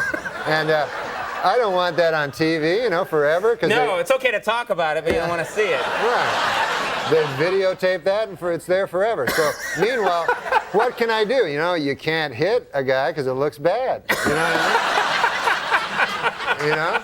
Even though, of course, a woman could hit a naked guy running at him. Sure, it'd be that's fine. okay, But but- a man can't hit him. Yeah. So I have to think fast. It's only a second. So I bolt. I take off, right? You started running too? Yeah, running down the beach. The guy catch you or no? He Yeah, never- and then I had to come back on. They're like, oh, Mr. Homophobic. I won't let a guy grind his ass into you.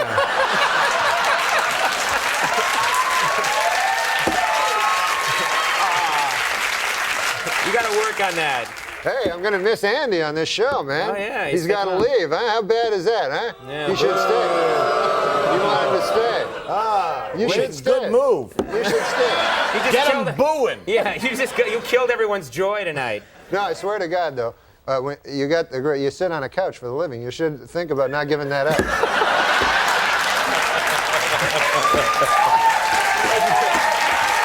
That's a great job. That's a great job. You sit on a couch, Yeah. and you sit on a chair. It got to be too much, though. I'm looking to lay down. Gotta tone it down a bit. No, but you're a great man, and I'm gonna miss you on the Thank show, you. man. You're a Thank great you. man, isn't he? Thank you. Great man. Maybe he'll change his mind. Maybe. I keep asking him. Yeah. He's like, nope. Maybe if the internet they start like writing "Save Andy," you know what I mean? It's not save him because It's not saving. he's It's leaving. his choice. Yeah. That's the hard thing. Now listen, we want to talk about your uncle because every time you come on the show, you have a story about your uncle who lives up in Oh Canada. yeah, he's a Frenchman. Yeah. Yeah. And you always have like a little story about him. Jean-Luc. Oh yeah, he's a crazy character, that dude. He originally visited New York City. Hello? I'm just having a drink. I can listen to you and have a drink. It's not like I went like this. Hold it. Ooh. Ah, liquid. Huh? I'm still here. Let's see if I got this right. You've got an uncle, lives up in Canada, named Jean-Luc. Jean-Luc. Occasionally he visits. Once time he visited New I York. came to New York. So I'm living in New York, you know? And Jean-Luc, I'm excited. Jean-Luc's going to come back, my crazy Frenchman uncle. So he gets in the cab, right? When he gets to the Yeah, airport. when he gets to the airport, the cab driver picks him up, and the cab driver says to him, "Hey, Frenchman," he says, do you like riddles, you know? So my uncle Jean-Luc is like, "Ah, yes, I love the riddles." That's how he talks. He goes, "I like nothing better than a riddle." So the cabbie's like, "All right, here's one," right? So he says, "Here's the riddle. His brothers and sisters, I have none, but this man's father is my father's son." So my uncle goes, I don't know. Right? So the cabbie goes, "It's me. It's me." Oh, yeah. Makes sense. Oh, he thinks about it. "Oh, by God," he says, "that's a good riddle there." He says, "I have to tell my wife, Mary Claire, when I get back to Gaspé." That's where he lives, Gaspé. Right. So he's like, "Take me back to the airport." And the cabbie's like, "What?" Right? The cabbie's like, "I thought you wanted to go visit Norm there." No. I go back to the airport. All right, you know, I have to tell Mary Claire. Seems odd, right? Right. Gets back on the plane, flies all the way back home there to Gaspé. And he gets back, right? Runs in the door. Mary Claire, where's vous? You know, where are you, Mary Right. Claire? Come on down here. I have a riddle for you. She goes, "Ooh, Jean-Luc, I love the riddle." She's a woman, high voice. Michael Jackson was visiting. Yeah, all right. So, you're going to love this riddle. How was New York? Forget about that. I got the riddle. Brothers and sisters, I have none. But this man's father is my father's son. She goes, "Oh, I don't know. Who is it?" Some cab driver back in New York.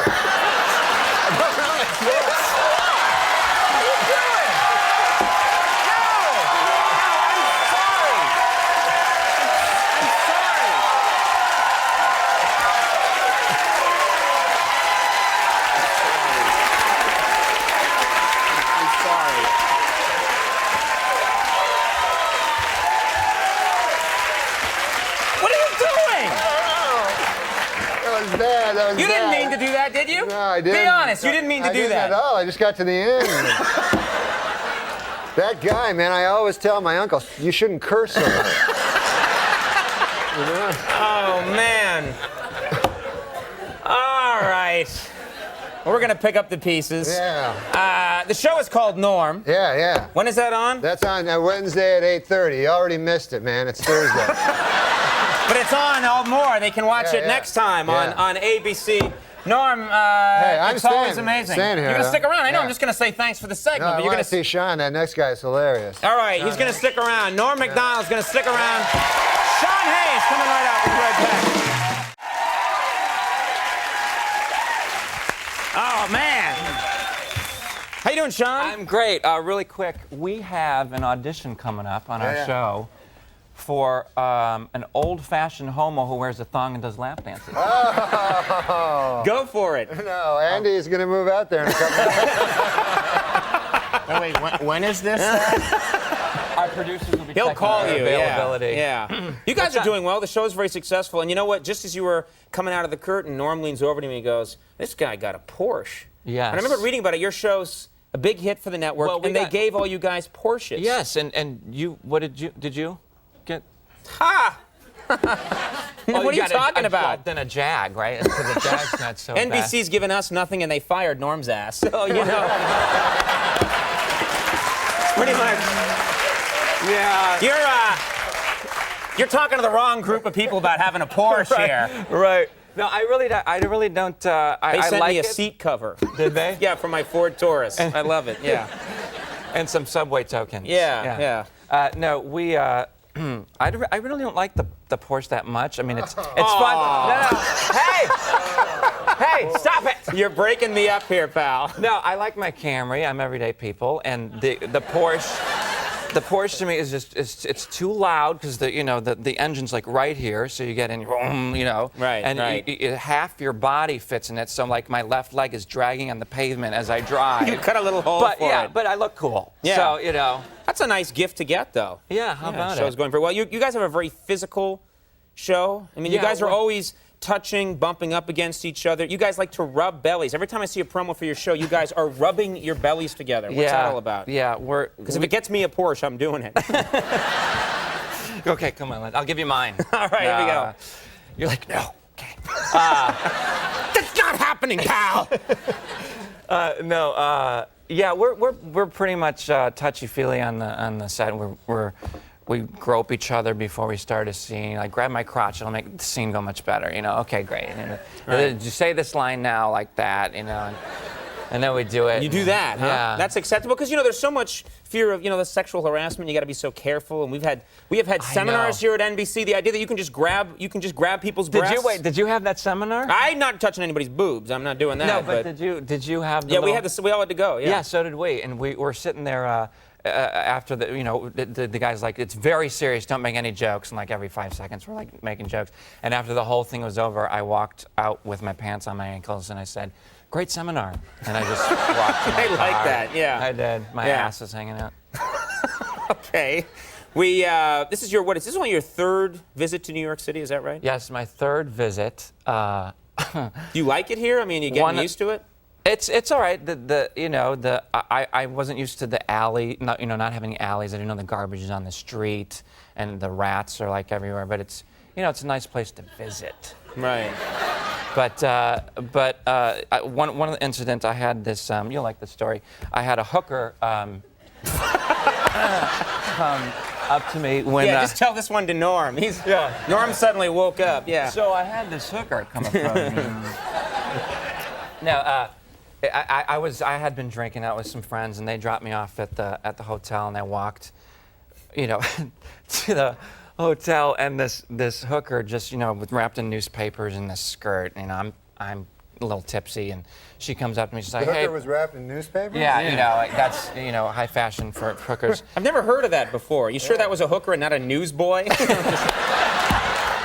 You said you'd had a few drinks. It was dark. This hooker wearing a cap saying extra, extra starts rubbing up against me. Yeah. So, anyways, it was a woman, and she comes I like up how to Norm me. and I immediately are like, what? That doesn't sound right for a hooker. Like, what are we talking Okay, about? it wasn't newspapers. She had like a Chanel dress on, all right? And I come up, bing! Yeah. And she comes up and she starts groping me, and she's like, come on, babe. It was just, so for 5 minutes. I'm like, okay, I gotta go. And she's like, starts groping me and everything. I go in, I'm like, whatever. I go in and I go to the front desk, and I'm like, any messages? And I walk back to the elevator, and she's through the glass going.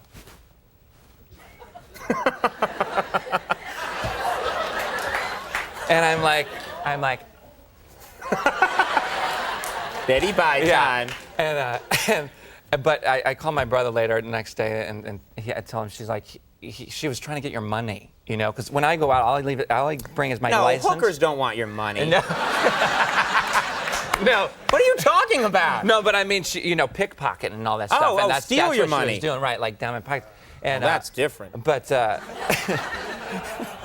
whatever. Blah blah blah. What a stupid story. I like it when an interview ends with blah, blah, blah, whatever.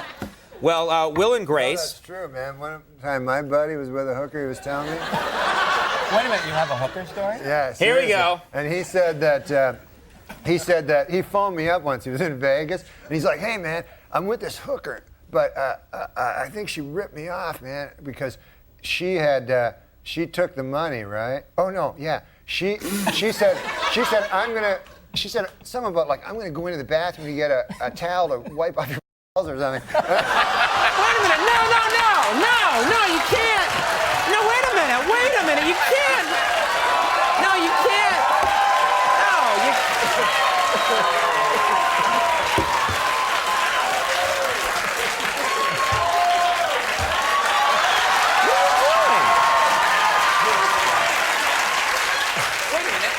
That's her! I can't remember. What are you doing tonight? I'm I'm glad you can't remember the rest. All of our stories. Yeah, you only remembered the crucial sentence. This is a network show. I'm sorry. This is like going to Salt Lake City tonight. Not tonight. All right. I'm sorry. Total meltdown tonight. I'm sorry. Okay, yeah. Will and Grace is on Tuesdays at 9 on NBC, the same network, by the way, which brought you all of this tonight. What higher endorsement? Sean Hayes. Thanks, Sean. We'll be right back. Will McDonald. Okay, good. You're going to show both of us how to cook something fantastic today. Is that correct? We're going to do the most amazing red mullet with some fennel orange, and on the back of how bad you were last time, this is going to be cooked in a bag. Okay, we're going to cook this in a bag. Yes. You are known, you clap your hands a lot, Yes. you yell at people, you're intimidating. This is going to go very badly. Besides you two guys. Now, All right, come on. very good. Right, first thing I want you to do is to segment an orange, All okay? right. Norm? Yeah. Wakey, wakey. Okay. Well, no one else in the world says segment an orange. Yeah. You just cut the edges off. That's what you want, right? No, you want to. you've already started the wrong end. Look, that's the bit there. All right. Well, So okay. just top and tail it like that. Look, come on, wake up, stand there. I'm up to 4 segments. Why, you didn't tell me a number of segments? He wants the edges off, I What am I think. supposed Hey! Okay, Norm, so go from there, look, all the way round. Yeah. Yes? 7 minutes of Okay. audio will play for this Now, whole hour. All the way there. Once you've gone all Between the you way two round. guys. All right, here we go, yeah. Conan, pay attention, please. Yeah, Watch. all right, I'm over here. I got my own orange going. Okay, All right. watch. All the way round, so we're taking off the skin. Then from there. You're not teaching me, you're No. just showing off. And then from there, that's a segment. There you go. All There you right. see. Cheerio and Left chop chop. right. There we go. Off you All right. Now I'll watch do your that. fingers. I'll Now. do that. All right. And then after that, All right. Okay. Now look at this. Mine's pretty good over Sure. here. There's some Sure. sections of skin still, but what the hell? where's the orange And gone? it's like 1 in the morning. Who, you know? We'll right. forget that one. Right, fennel. Okay, here we go. Now with the fennel, okay. right. Whoa, Just okay. push it off and just Yep. slice that down nice and thin. That I okay? can do. That okay. looks. See, that was explained. Watch your I fingers. segmented another one. Where's the segment? What? Where is it? I threw it over there. Oh, jeez. Okay, look. All right, I'm doing well, Gordon. I will That's be the the good one. part. That's the inside part. Okay, All right, stop yelling. Okay. Okay, sorry, go. right, that's great. All right. Now from there, take your bag. All right. Okay, now we'll do one each, okay? Why would you become a cook? Come on, Norm, keep it together. Okay. It's not that bad. Big boy. Okay, all right. The word chef. Chef, All right. I'm sorry, Okay. chef. You're right. Ladies cook. Okay. I know. All right. Whoa. Right. That's a joke. Oh. All right. No, you Okay. won't. Hey! We can bleep out the swears, but when there's this going around, I can't do anything with that. What the hell was that? I was waving. All right, so we got the vegetables in the bag. Okay, right, fennel. Fennel. The fennel goes in the bag. That's what you would need the bag. I need. Stop it! Okay. None of this will air. Okay. You're going to show an Okay. old F troop in this Right, section. so, fennel. All right, fennel in here. Okay, on By there. the way, there's a bottle of booze. Oh, hey. No one is supposed to be following me. All right, so we oranges. put oranges in Okay, here. and then This from is a there, mess. red Okay. mullet. Red mullet is a kind of fish. Knife doesn't go in the bag. I got you. You'll slice someone's throat open, Norm. Yeah. Okay, right. From there, a little bit of salt, a little bit of pepper, olive oil. Okay, little olive oil, little Now, aglio de olio. now from there, now watch carefully, a little bit of seasoning. Okay. Whoa, okay. Norm, you're making me feel dizzy standing there looking busy. Right, here we go. Okay, from I'll there, tell you over. one thing, man. I'm not eating this in years.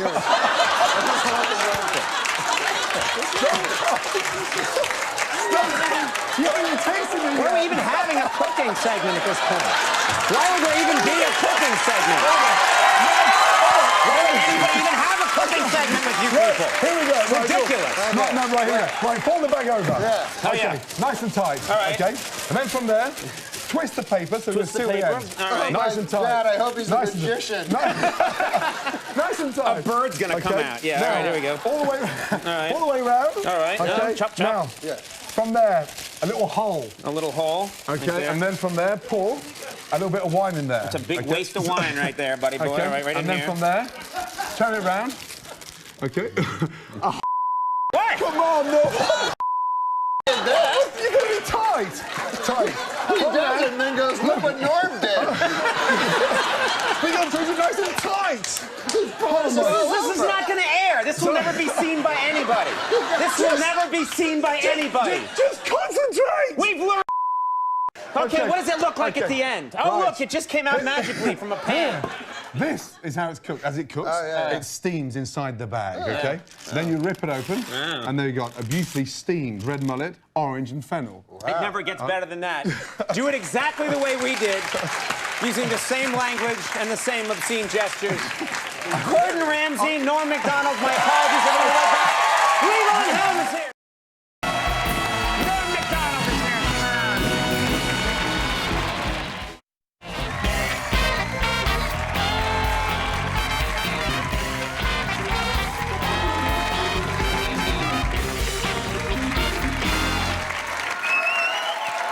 Everybody, we're back. My first guest was, of course, a cast member on Saturday Night Live. Now you can see him on his Comedy Central show, Sports Show, with Norm Macdonald. Please welcome Norm Macdonald.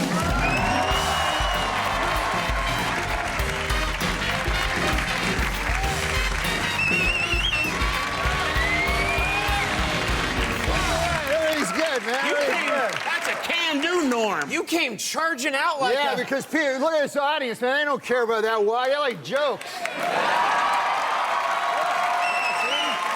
The Swedes are with you. They got flags. They got flags. Yeah, they got flags and they're scoring you. You've got 3 9s and an 8 so far for your Where are you guys entrance. from, man?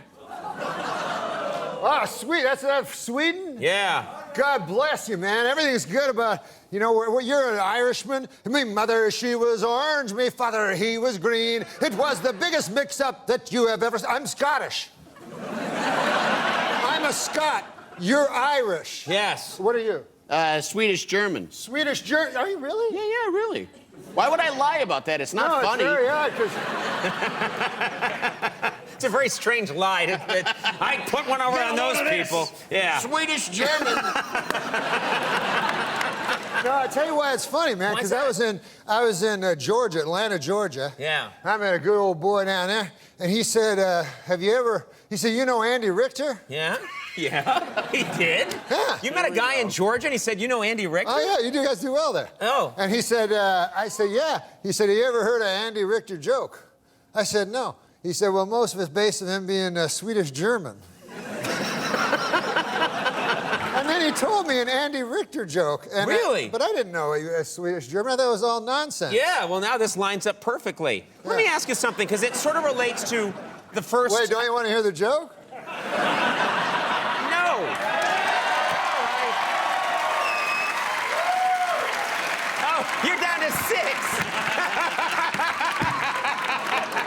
You're down to 6. All right, this joke will get you back You up. can get him back. Let's hear the joke. Well, the fellow says, he says, "Man," he says, "you ever hear the time about the old prospector?" That's how he talks, you know? Yeah. He says, "Man, there was an old prospector, and he was prospecting for gold, and he was having a hell of a time getting any gold.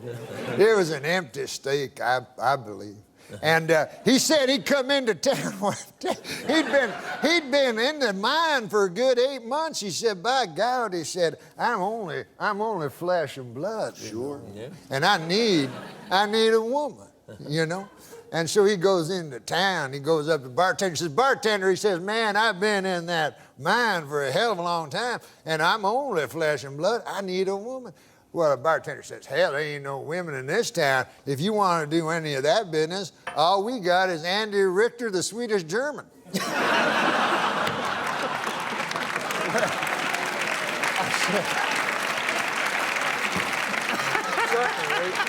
the prospector, he says, no. He says, hell, I ain't into that funny stuff, you know. He says, I'll be fine. So he goes back to his state, you know, and he's back in that mine, man, and 6 months passes, and a year passes, and Conan, you know, people are weak. Man is made of flesh and pride, as the scriptures tell us, and by God, that old prospector finally broke to his knees and he said, I'm no worse than he went back to the bar. He was a beaten man. He says to the bartender, he says, hell, man, I've been in that place 2.5 years. A man has needs, and if you say there's no women in this here town, he says, well, I'll have to go for Andy Richter, the Swedish German. But he says, listen now, he says, man, I'm a tough old hombre, you know, and I got friends now. He says, I don't want anybody to know about this. You know, this is back in the old days. Sure, yeah. He says, I can tell by the accent, yeah. He says, I got my cowpoke friends and so forth. I'd hate to hell anybody know about this. You know, this got to be all secret. Nobody.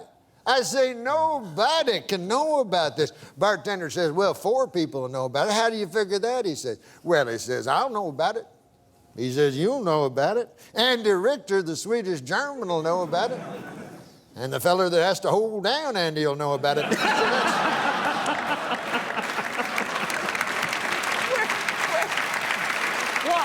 Why? Because Andy Richter, the Swedish German, he don't go for that funny business neither.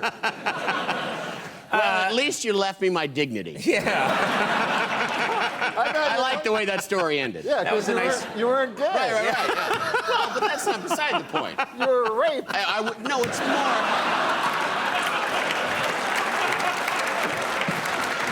It's more that I wasn't prostituting myself. That's what I was You're getting. such a horrible man.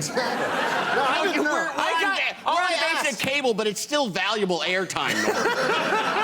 I don't know about that. No, in Georgia, they say there's a whole subgenre of Andy, the Swedish German joke. That's what the guy told me. Well, you know what? I asked you, how are you? Yeah? And you went into, I believe, a 48-minute joke. Oh, which I'm sorry. was fantastic. But now we have to take a commercial break. Are you kidding me? What? Yes! I'm about to grow my beard back if I don't...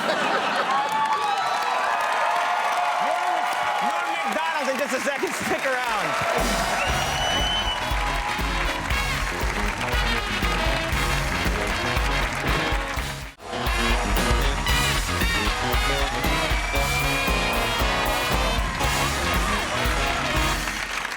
I'm here with Norm Macdonald, and I'm going to say, and this is just based on the, this relates a little bit to the last segment. Yeah. I love having you on the show, but every time you're on the show, I get one comment afterwards from people on the street, people out in the world. They say, I loved Norm last night. Was he drunk? They always ask me that. Now, I explained to them that, no, you are not a drinking man, which you are not. But do you have any vices at all? Any vices? Yeah, well, no, I don't drink, I don't do drugs, but lately, I've been spicing up the sex life. By just saying it 3 times? That's how you... That's your method of spicing it up? My method is, I decided to spice things up. I got into, do you know what S&M is? Yes, I know what S&M is. Yeah. It's the sadomasochistic lifestyle. Okay. And so I said, I'll give it a whirl, you know? So, Really? I'll give it a whirl? yeah. Wow. But I'll tell you something about this lifestyle. First of all, the thing they don't tell you is if you're a beginner, you have to be the masochist. Really? You have to be the one that's getting the punishment. Yes, clearly you want to be the sadist. Yeah. So that's a jip. So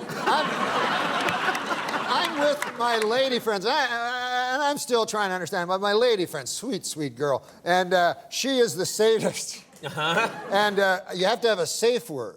This is very, very important. I've heard about this, yes, yeah. It's like when you say this word, it's a safe word. That means the person knows that you're not kidding around. Stop doing whatever you're doing. It's a safe word. Yeah. And so anyways, she's putting me through all sorts of, sexual torture and so forth. And what have you. Yeah. Then I say my safe word. Uh-huh. What is it? It's boring.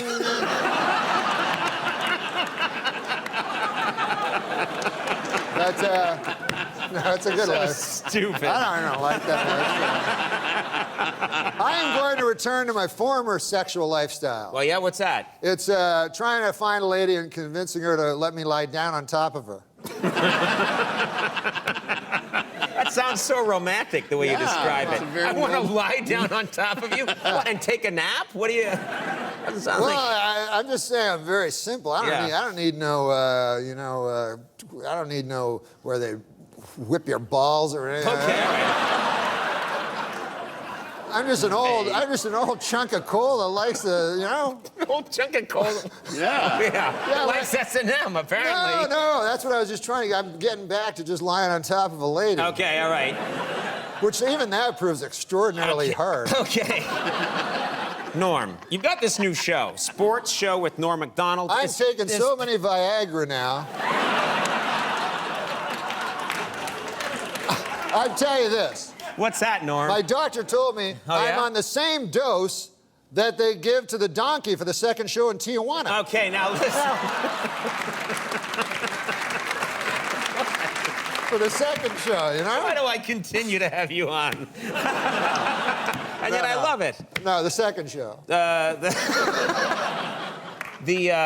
The sports show. Oh, yeah, People love this program. It's on Comedy Central. Comedy Central, yeah. And so now you are a sports fan for a long time. You love sports, and I'm just curious, what's going on in the world of sports right now that we should know? What's in the news, you sportster? I don't know. There's something about Arnold Schwarzenegger. Not really a sports story, but... Oh, yeah, no, he wasn't Mr. Universe.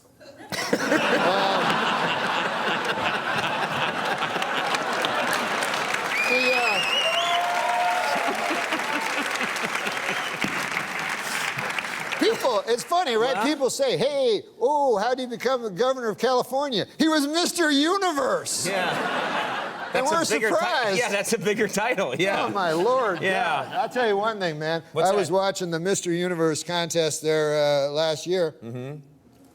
And then, a couple of weeks later, they had Mr. World on. I said, I think I'm going to vote for that guy who won Mr. Universe. Because he encompasses so much more than Mr. World. Yeah. But what were you asking again? Forget it. What's going on in the world of sports? Sports. I just heard someone got a big award today. Dennis Rodman? Yeah. Yes, Dennis Rodman. Here's an interesting thing. Dennis Rodman. Here's an interesting thing. Do you ever notice this? Yeah. Penny Youngman Yeah. is an old man. Yeah. But Gary Oldman is a young man.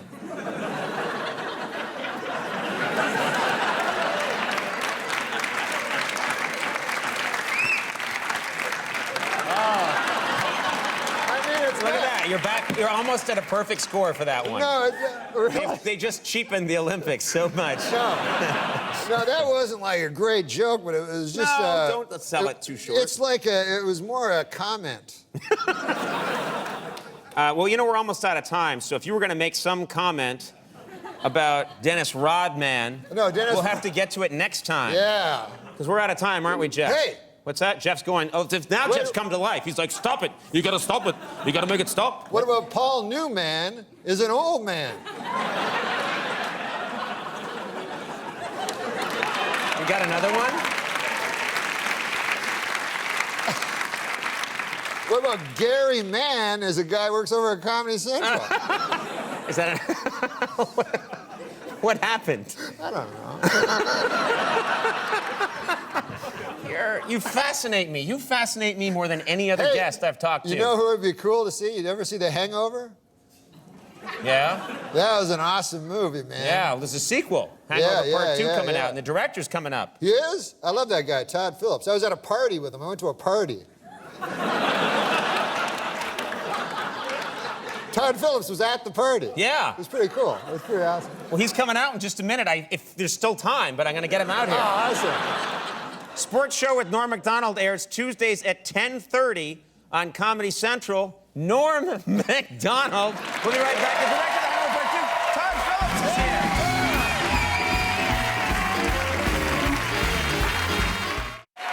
My next guest is one of the top directors today. He directed Due Date, Old School, and the highest-grossing comedy of 2009, The Hangover. His new movie, The Hangover Part 2, opens Friday. Please welcome Todd Phillips.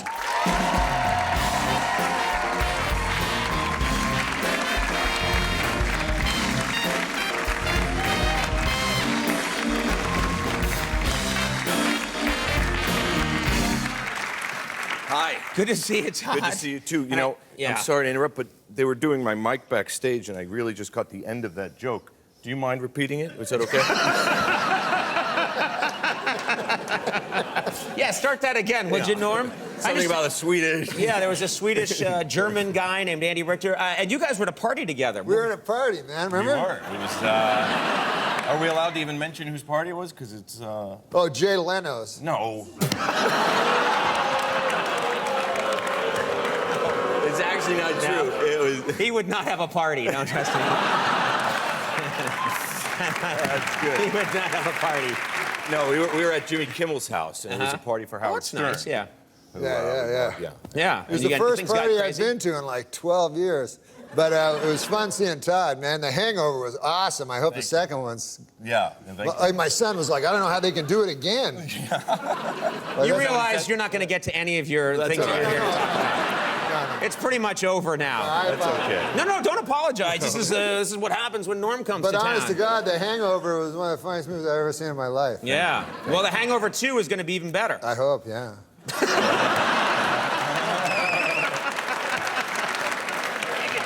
Todd, you could probably use that for the poster. Yeah, do you mind? I hope, yeah, Norm Macdonald.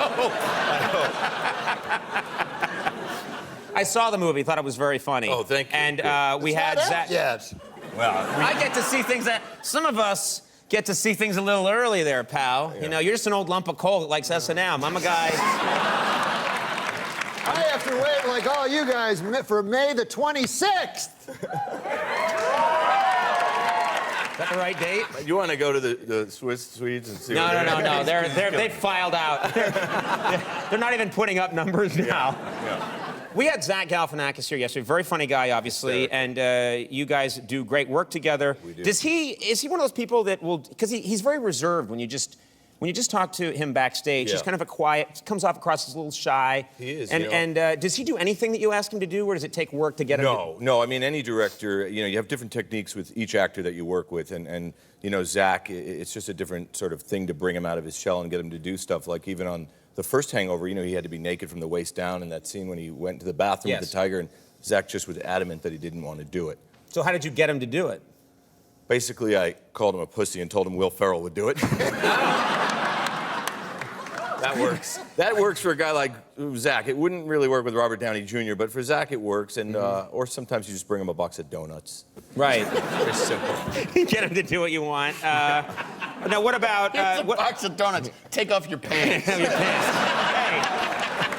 Hey, we've all had that happen, Andy. Yeah, you know. Now, you wanted to shoot Zach with a real taser in the first Hangover That is movie. right. I didn't know if that was real, if that was just legend. You wanted... No, that's a true story. In fact, I wanted to shoot all the actors, you know, with a real taser. I figured we'd seen it on Jackass. Those guys do it. They're fine. I approached the guys. They're not fine. I didn't know. I didn't realize. I figured it would be a fun thing to do, capture real reactions. And Bradley Cooper, who is like a soldier, was just on board. I'm there. Let's do it. Let's go. And of course, Zach and Ed just were absolutely not having it. They called their agents immediately, and I very quickly heard from Warner Brothers security that said, safety, you know, they have a safety They do have department. safety people. And yeah, they're not going to let you shoot A-list actors with, They weren't A-list at the time. That was your doing, so you should get to... okay, you make a lot of people laugh. What makes you laugh these days? Just curious. You know, I've been turned on a lot by a lot of these kind of animal videos on YouTube. I know it's very, like, standard thing, but I've seen so many. This one recently that has been getting, like, 17 million hits of the dog talking. Have you seen this video? Yeah. And it just blows my mind. And I think they did bring a clip of You know what? I love this. You didn't bring your own clip. You brought this clip. Yeah. It's on YouTube of a dog talking. Let's take a look. So, you know, I went to the fridge and I opened up the meat drawer. You know what the meat drawer is, right? Yeah. What's in there? Well, I'll tell you what was in there. You know that bacon that's like maple? It's got maple flavor. The maple kind, yeah. Yeah, so Yeah. I took that out and I thought, Yeah. I know who would like that. Me. So I ate it. Oh. Give me. Like 17 million hits. It's a new world. You shot this in, you shot The Hangover 2 in Bangkok. Yes. And must have been an amazing experience there. Just legendary experience to bring those actors to Bangkok and shoot a movie. Yeah, we had a lot of fun there, and we don't like to talk about a lot of what went down there. But we did have fun. I'm told Bradley Cooper is on tomorrow, and I have it on good authority. He's going to tell us things that no one should know. I really doubt that. I don't believe it. I think he will. I'll make you a bet think he will. Yeah, I bet you he does. I'll bet you anything. It's almost as if it had been taped ahead of time.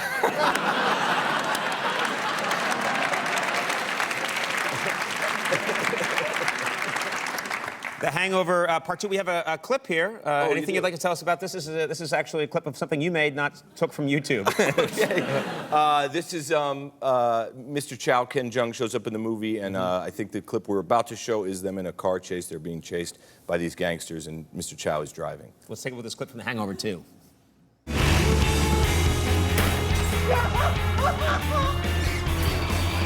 He's so strong!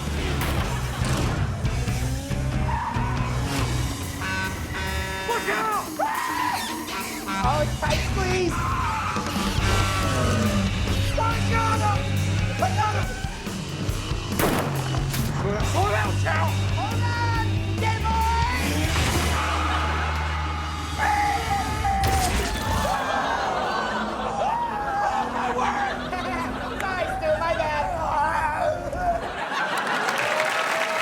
The Hangover Part 2 opens May 26th. Todd, thanks so much for stopping by.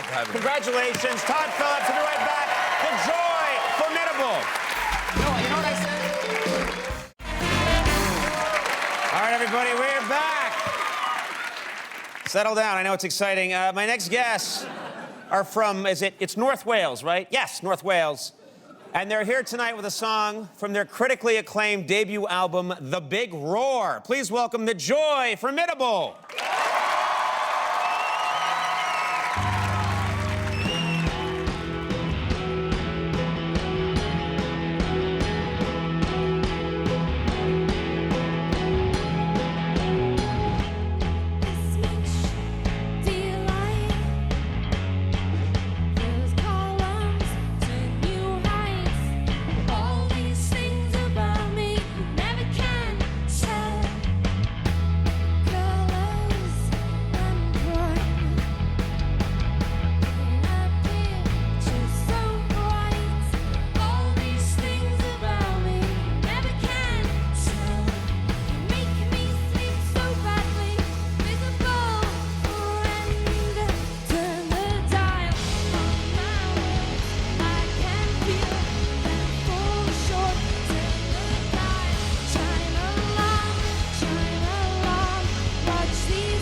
Norm Macdonald is here. We'll see you in a minute.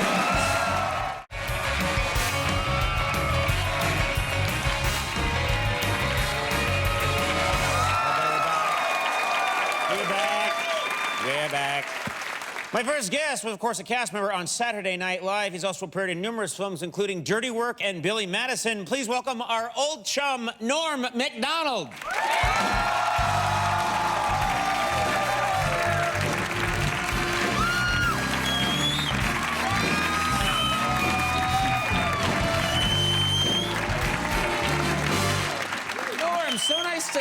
So nice to see you. Oh, man, it's great to be here, Conan. Yeah. In the talk show, my natural element. Yes. I've always said you're a terrific guest, and you're like a fish in water. Not out of water, a fish in water. Yes, when I you're on am. a talk show. I'm like a fish in water on a talk show. Yeah. And it turns out there's an opening now for a talk show. Yeah, let's talk about that because it's been in the news a little bit. You have been lobbying. The host, Craig Ferguson, announced he's stepping down. Craig Ferguson is stepping down from the Late Late Show. Yes. And so, you know, all my career I've been, you know, sort of diffident. That's a cool word, diffident. Well, it is a kind of retarded word, huh? No, it's a good word. It's a good word. Anyways, no more diffidence for me. So what you're saying, well, if you don't know what diffident is, no one knows what the hell you're talking about. I know. What should I say? You've been a little laid back, let's say. Laid back, and that's not what, you know, what fuels this town, Hollywood, is naked ambition. Right. And what you have went done... from being passive to active. Yes, I am a furnace of ambition. Okay. Norm. It's warm, actually. Yeah. And what I plan to do, you see... is you want to take that job. You've put it out there. I want that job, because here's the thing. I kept hearing, hey, there's a conversation going on about these different names. And about who might replace Craig Ferguson, yeah. And my name was never in it. So I believe, my dad always taught me, if you're not part of a conversation, the thing is you walk up to that table and you put your hand out and you say, Mr. Moonves, good to meet you, sir. I hear you've been conversing about different people. You've been conversing about different people, and I don't like them. Wait, you would, instead of talking up your own skills, you would crap on the other people? Oh, no, I would never do that. Okay. No, I would just say, listen, you're sitting around the table, and, you know, why does my name lay unmentioned like your potatoes au gratin? Okay. You took the restaurant thing way too far. Let's get you out of the restaurant. What about one name they're mentioning a lot is a very popular guy, John Hodgman. They're saying John Hodgman might be the possible guy who could replace Craig Ferguson. Oh, yeah. What about him? Well, you see, he's too smart. Nobody wants an egghead or a blue stocking. What they want is, No one's talked that way in 80 years. What do you mean? No one wants an egghead or a blue stocking. They want a ham and egg man. They want a guy who gets his hands dirty. That's right. They want a fella like you and me, a man of the people. You know, like a dunce, a dolt. Wait a minute. No, I'm not saying you're a dunce or a dolt. Yes, you did. That's exactly what you just said. No, I'm saying you play one on television. Okay, fair enough. You think I'm a chump, but that's fair enough. But you're saying that you think that you'd do a better job than that John Hodgman guy. Oh, I think I could do a better job than anyone except for Conan O'Brien himself. Well, okay, thank you.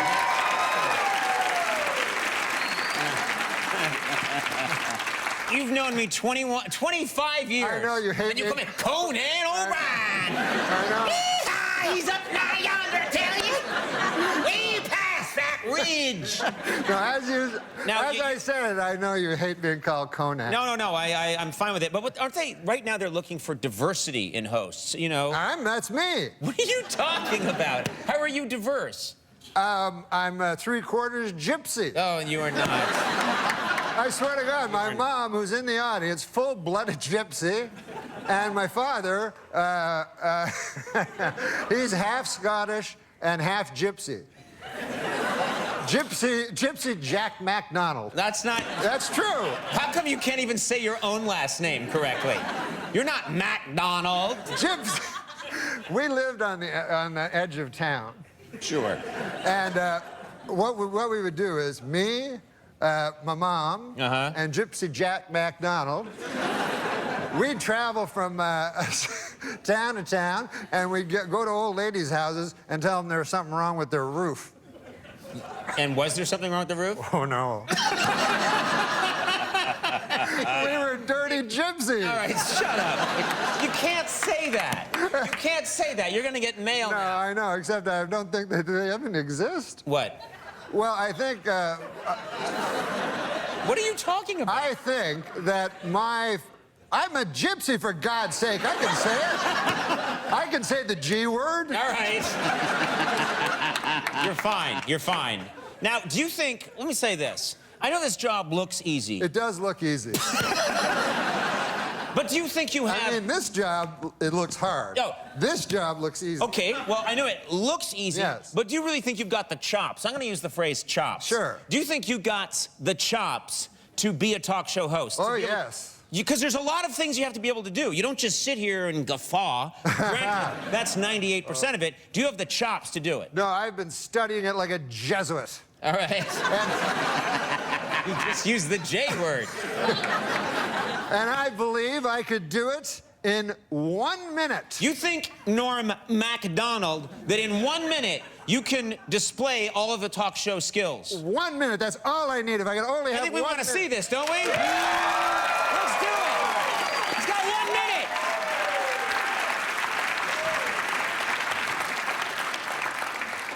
Oh, and then I say this? Yeah. Okay. All right, here we go. And now, here's Norm MacDonald.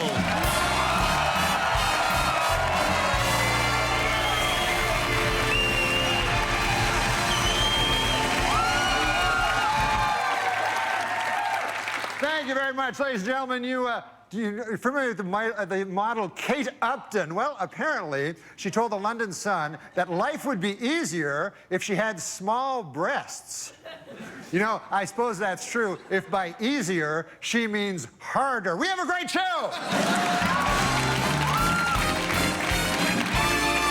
Now, Andy, Howdy, Norm. How are you? Now, I understand that you had a little trouble with your wife last night, didn't her?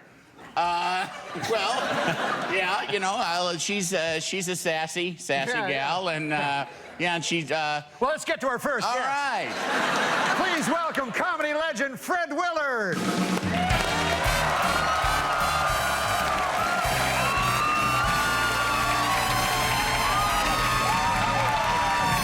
thanks for having me on. I love your show. You're doing a great job. I love it, man.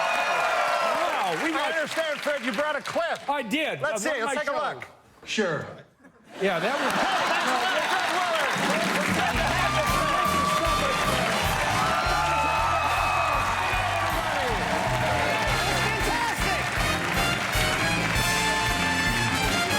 We'll take a break. We'll be right back. More Norm MacDonald.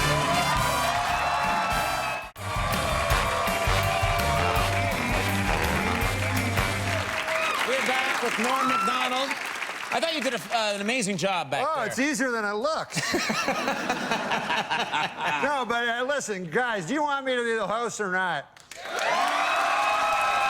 There you go. Yeah, That'll get the word out to people have CBS. spoken. Yeah. Now listen. Thank you. So much to ask you. First of all, I know you're a big sports fanatic. Oh, I but love sports. You're also a guy that keeps up on the news, and there's big news out there in the sporting world. The big news is Oscar Pistorius. Yeah, huge news. And I don't like him, don't care for him, never did. Really? You don't like Oscar Pistorius even before he? What are you doing? I have something in my tooth. Okay. Okay. Yeah. I didn't like him. You're saying, I mean, a lot of people don't like him now that he murdered somebody, but Yeah. but before that, Allegedly. But also, really. Yeah. But yeah, I don't have problems with the murder. Right. But what I never liked him racing with them things that looked like something Wile E. Coyote would order. And what? Well, they you had a problem with him racing with his blades. His blades. He was the Blade Runner. Yes, he Those was. Teflon blades. I did have a big problem with it because, well, I'll put it this way. Let's imagine you're a runner. you know, with legs. Yeah. And then you go home, you go, oh, I lost, honey. Who'd you lose to? Guy with no legs. Wait, you're saying that you didn't like that Oscar Pistorius raced against people with legs? No, I don't. I feel that one of the basic requirements of being a sprinter is having legs. I feel that they should say, okay, listen, let's, here's the, hey, what about you? I don't think you can be on the team. Why not? Well, you're not a biped. You have no legs, so scram. Okay. You take your time as long as you want. But get the hell out of here. No one's going with you on this. Nobody is with you on this at all. Except the feller at home that's like, that son of a bitch I lost my race to that got no legs. Are you saying he had an unfair advantage because he had these? Well, of course. He had rocket ships. They're not rocket ships. Okay. Andy, help me out here. No, it's still him running. Yeah. Oh, yes. Well, guys, I agree with you then. Oscar Pistorius is a scholar and a gentleman. All right. He's a murderer. He turned it around on us. Alleged murderer. And that's the part you like. Yeah, you said I'm okay with that part. Now, I'll tell you something, though, you know, Conan. Yeah? We talk about, like, people with promise. Yeah. And Oscar Pistorius was a man, and he was a great man. But I'm put in mind of the people that that have promise that are unfulfilled. Mm-hmm. Like when I was young, there was a fella went by the name of Jacques de Gautier. And he was from Témiscamingue, Quebec. And Jacques de Gautier, he was a fella that really thought. And he was smart, you know. He was our hope, I guess. And he was, while I was scrabbling to get out of high school, Jacques Zagatineau had already... I think you just changed his last name.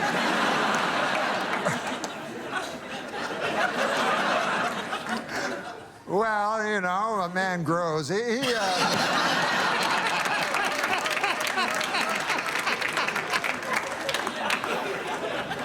But this is the point. Yeah. Jacques de Gatineau, he went to McGill University and he got 3 degrees, by golly. And he went over across the pond to the fellers with Cambridge and he even stood up to them. Mm-hmm. And we thought, boy, he's going to be the next. We had Jean Marchand, Gérald Tertier, Pierre Trudeau, the 3 wise men of Quebec. By God, Jacques de Gatineau was going to be the next. You give me the next gun. Yeah, but he vanished. And I met him, I started to do stand-up and travel from here to there and to here again. And one time I was in Niagara Falls, and gosh, I went over to the SeaWorld there. You know how they have the SeaWorld? You know, with the different fish. You know. I didn't know that, but okay. Yeah. Yes. Beluga. The SeaWorld. I've been there many a time. Okay, so I was checking out the beluga whales and stuff, and I look over, and who do you think I see? I hope it's that guy. No, it was just an attendant, but he showed me to the place I wanted to see, which is where they feed the little baby dolphins, because I love dolphins, you know. And who do I see there but Jacques de Gatineau? And here he is, he's feeding the baby dolphins. And I go up to him and I go, Jacques de Gatineau, I feel shame for you. You were our hope. You were to go to Canada, Canada's nation's capital of Ottawa. And you were to be a great man, Jacques de Gatineau. And we were all, you know, we pinned all of Témiscamingue, Quebec, pinned our hopes on you. Now, that's a hell of a burden for a man to have a town's hope pinned on them, isn't it, Conan? It is a big burden. So he was feeding these baby dolphins, you know, and I said, I'm ashamed of you, Jacques de Gatineau. You could have done so many great things. And he said, well, I think I'm serving a youthful purpose. Now, I believe that...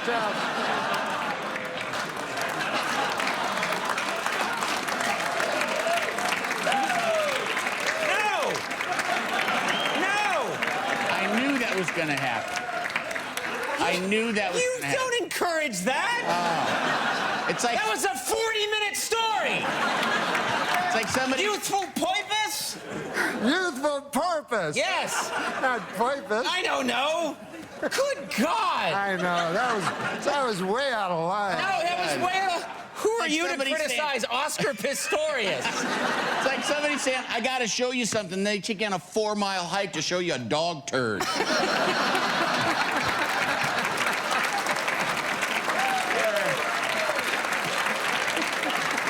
at it. Okay. Well, there's your reel for CBS. We're getting this. Les Moonves. We're getting this right to Les Moonves. I gotta have him. You want to see that every night, Les? This guy's got the More Quebecois humor. I love you. I really do. You know that, right? I know it, man. You're a great man.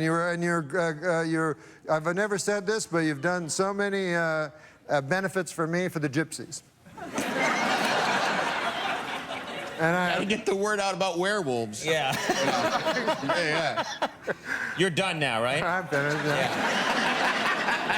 Ladies and gentlemen, there's only one like him. We're pretty sure about that. Norm Macdonald. When we come back, Mackenzie Davis from Halt and Catch Fire.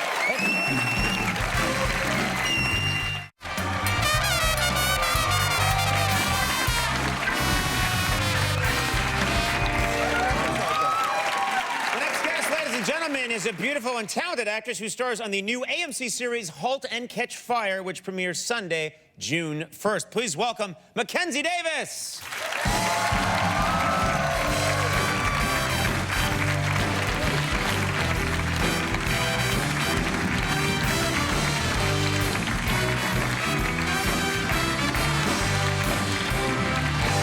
Wow, you're beautiful, but you're also extraordinarily tall. I am. I just learned I'm not good at walking in heels over Oh, the you course don't? of... Because I went back to see you in the dressing room, sort of Yes. try to surprise you, and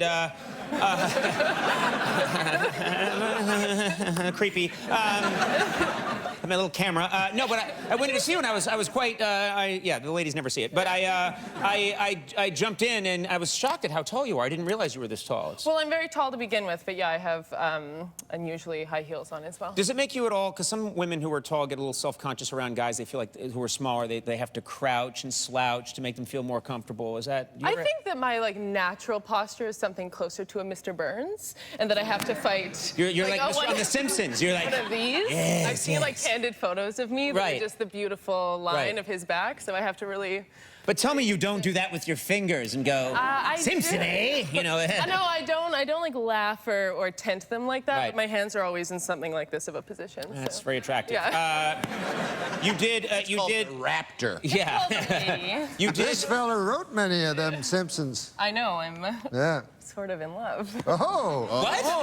What? What's that? Well, no. I just my prerequisite for any relationship is that the person that I date has to love The Simpsons as much as I do. I just don't think I could ever really love someone if they didn't truly love The Simpsons. Yes, and you're aware that I wrote there for a while.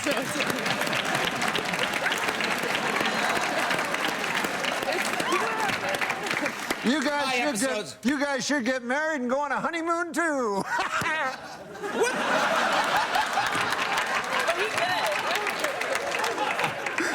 I don't even know anymore. That's a hologram, Norm Macdonald. I'm just saying, get the tin cans in the back of that Buick and off you go. Are you an old gold prospector now? You know, we're gonna make this happen. So, okay, you did that awkward moment with Zac Efron. Is that the kind of guy that you would be attracted to? Is it that kind of guy?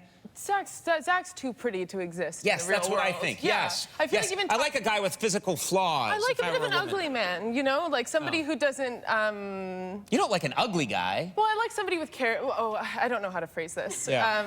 This is flaws. Some flaws. Yeah. Zach is like a beautiful marble statue where you look at him and just get lost. I feel like we couldn't connect if we were to really go down that road, which is never an option. But Yeah. But guys like us, just like normal slobs. Yeah, bring them on. I'm told that you like to make unusual craft projects, and I heard about this, and I thought I've got to ask you about it because you know, and you shouldn't judge a book by its cover, but it seems so unusual. I see you; you're such a beautiful woman, and then I heard about this craft project. It seemed a little unusual. Yeah, here's a way to alienate people. That's what I do. Yeah. You should have opened with that. Yeah. I was living in Texas for a little while, and I started collecting owl pellets. And for anyone who doesn't know, when an owl eats a field mouse or a rodent, it eats it, digests all of the edible parts, and then regurgitates a pellet, which is like all the bones, all the undigestible matter. And I collect those and harvest the bones, and then make magical creatures out of them. Well, that's fine with me about that owl. I don't give a hoot.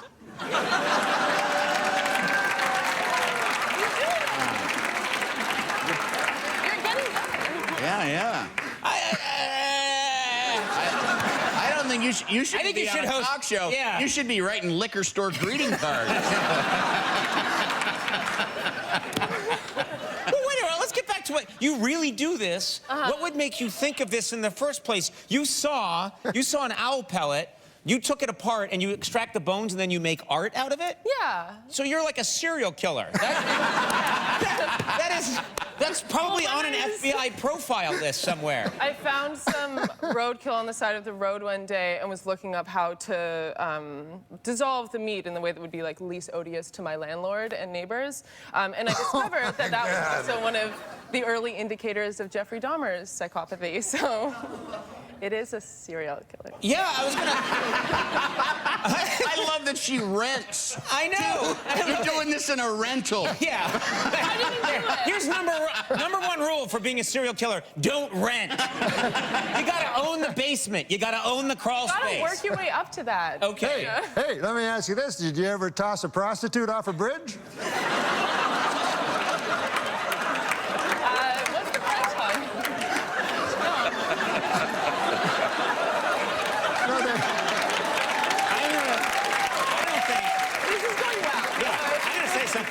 I don't think you should host Late Late Show. I think you should take my slot because I am vacating it. I am leaving. I think you should take over. There's an opening here at the Conan Show. I was just saying I heard that was a sign of being a serial killer. Okay.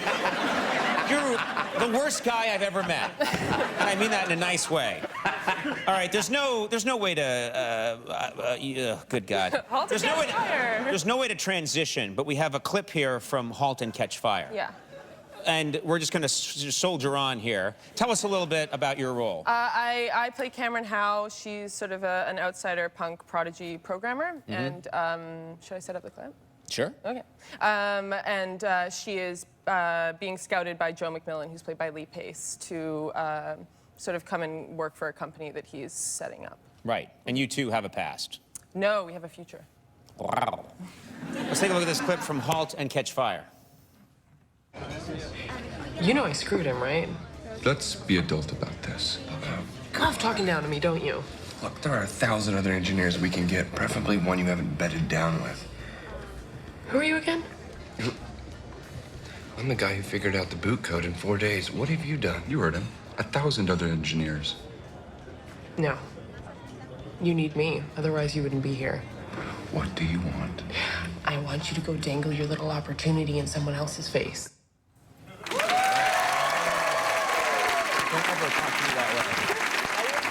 You would never. Halt and Catch Fire premieres Sunday, June 1st at 10 p.m. on AMC. Mackenzie, thanks so much. Please come back. Thanks for having me. Wow. All right, Mackenzie Davis, everybody. We'll be right back. Veruca Salt!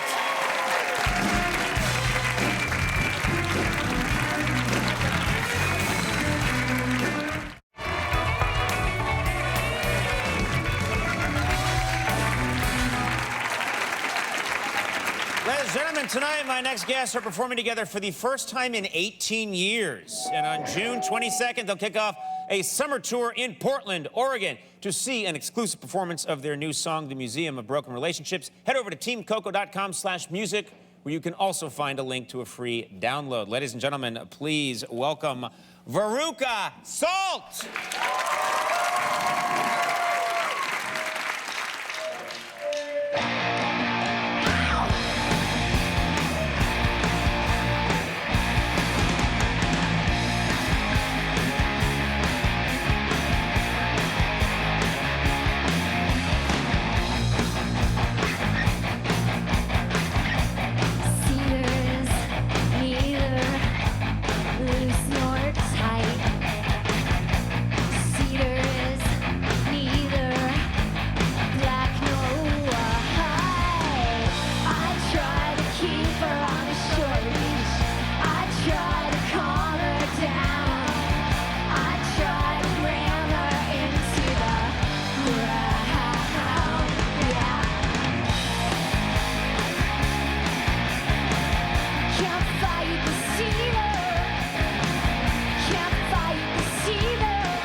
here. We'll see you in a second.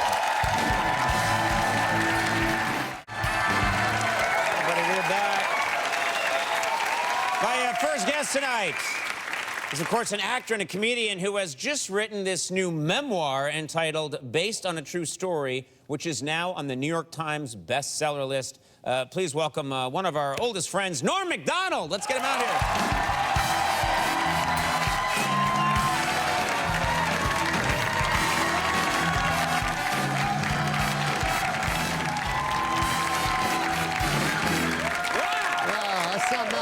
What a crowd, what a crowd, what a crowd. You guys are great, I'll tell you that. I've been on a lot of shows, but there's no better crowd than you right here, I'll tell you that right.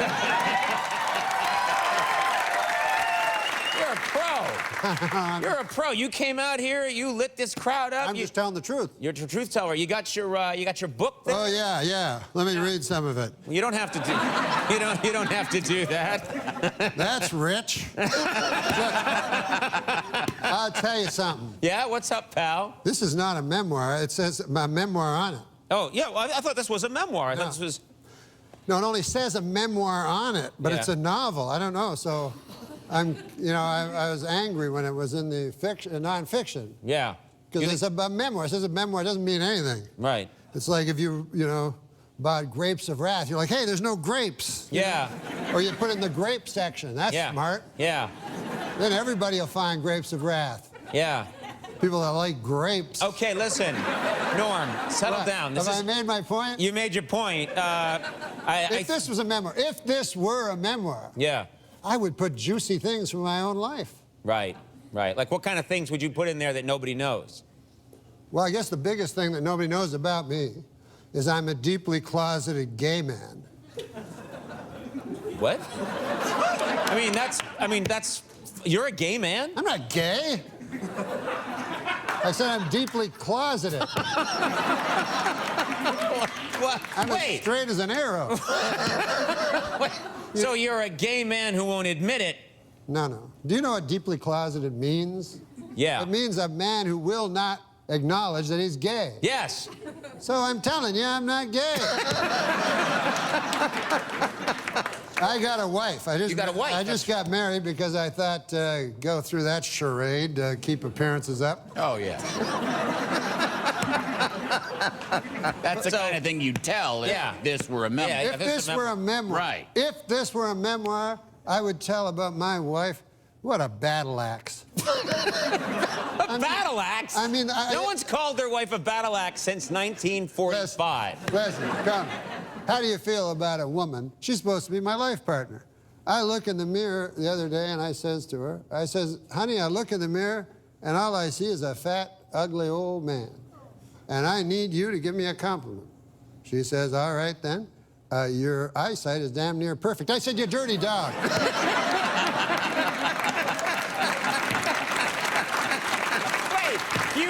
You called her a dirty dog? A dirty dog. A dirty dog. We have fights constantly. Oh, you do you? Oh, and sometimes it bleeds over. Like we were driving in a car. We went past a bunch of animals. There was a pig, a cow. And I admit this is a little cruel. You were kind of mad at her at the time. I was mad at her. So I said, hey, you see that pig, that cow, horse? That remind you of any of your relatives? She says, yeah, my in-laws. I said, you dirty dog. Oh, wow. Wow. Dirty dog again. Wow. I tell you, until I met my wife, I always felt incomplete. Now I'm finished. But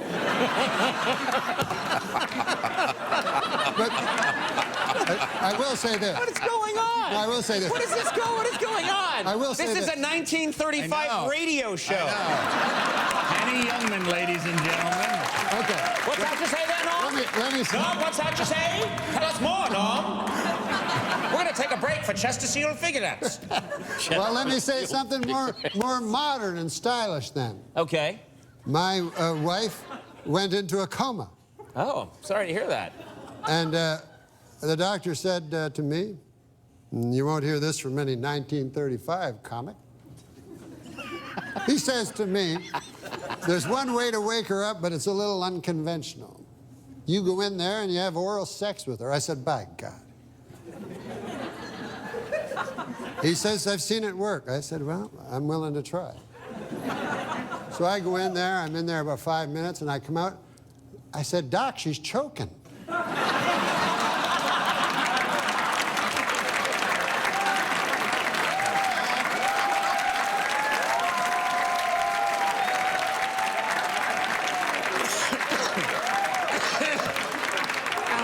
But that's modern medicine for you. That's modern medicine. We're going to take a break. I'm going to find out what's happening here. That's modern. We're going to take a little break here. Here's a message from the good people at Bosco Chocolate Syrup. We'll be back. More Norm Macdonald after this. See? We're back. I'm sitting here with Norm Macdonald. Norm, you know, I didn't get a chance to talk to you before the show, and I like to find out how you're doing in your personal life. I know you're from Canada. Yes, yes. And do you get back? Rural Canada. Rural, deep rural Canada. And do you get back there much and see the old gang, the old chums? God, yeah. You know, I grew up, we didn't know the things that you do in the city. City folks, yeah. I remember when my dad, when I was young, he took me to the first time we ever went to the city. And we saw an elevator, and by God, my dad didn't know what it was, and I didn't know what it was. And we see the doors, it was just magic doors to us. That's what my dad called it. The doors opened, and a big, fat, old, ugly woman in a wheelchair got in. And then the doors closed. And then the doors open again, and a beautiful blonde walks out. And my dad says, quick, go get your mother. Now, I mean, that guy was listen, he was a dirty dog, but he was a good man. He's a good man, uh-huh. Yeah, yeah. You ever see any of the old chums up there in Canada? Well, you ever go up to the old rural areas of Canada? I met a man there last time I was there that lived in the city of Cornwall, where Ryan Gosling hails. And, well, it's a big city because of that now. Yeah. And so... big deal, yeah. So anyways, he was from the city, and he got tired of the rat race, racing and chasing and trying to keep up with the Joneses. He got tired of the city life. Yeah, so he couldn't take it anymore. He said, I'm going to get myself land. Land. Man needs land. So he went to the country where we live. And the soil's not arable, it's rocky, hellish. But anyways, he liked it. Yeah. And so the first day there, the neighbor fella, Angus McGregor, comes over. And I know Angus a long time. And Angus, old fella, he says, what's your name? The guy says, Phil Henshaw. He said, you're from the city, I hear. Yes. He says, well, I just came over to say hello. God, the city fella says, isn't that something? All the years I was in the city, I never met my neighbor. I lived in an apartment, and I never met my neighbor. First day here on the farm, and here you are saying hello. Well, I'm saying more than hello, says Angus McGregor. I'm going to invite you to a welcome wagon party over at my farm. Well, the city fella says, that's exactly what I was looking for. I guess I was looking for a sense of community as well as owning land. Yeah. So he says, what's the party going to be like? So Angus McGregor says, well, I won't lie to you. It gets pretty rowdy. A little drinking, a little fighting, a little fornicating. So the guy says, well, that's all right with me. What time do I show up? Angus says, it don't matter, just the two of us. Now... Right.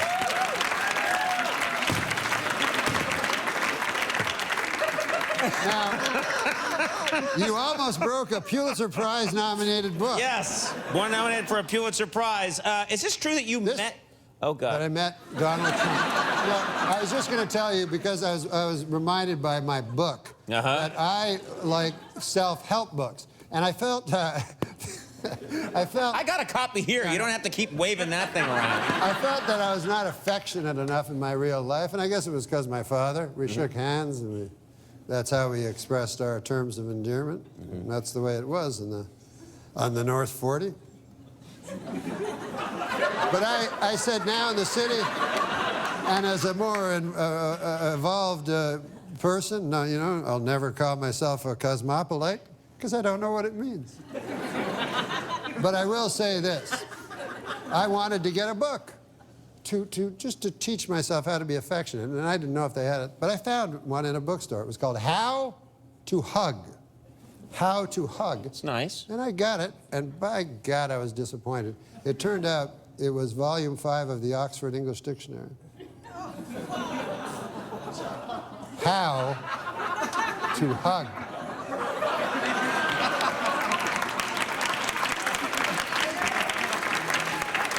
But this book,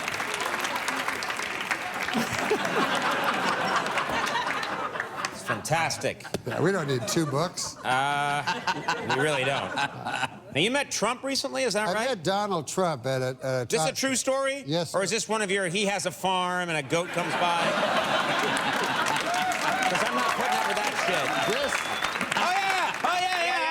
I saw Trump. Yeah, Trump. He had a farm. He said, "I want you to meet my donkey." He said, and I was like, "Well, Mr. Trump, I know you're running for president, but tell me more about this here donkey." Well, he says, "If you want to see the donkey, you got to first meet my 3 daughters."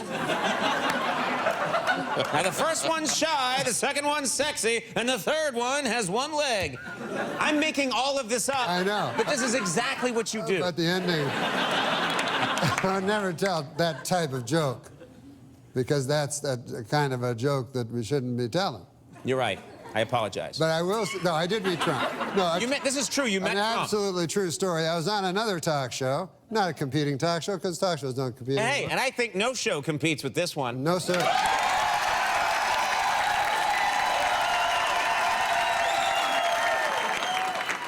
You say that with irony, but I say that with truth. I agree with you.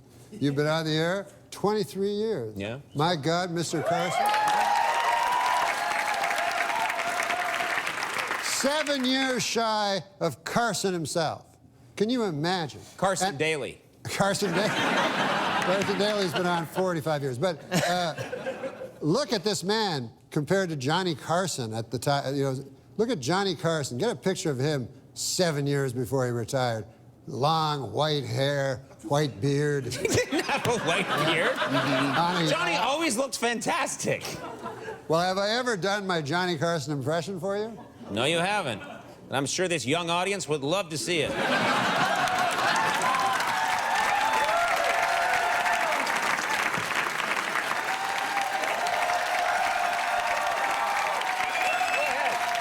Let's see it.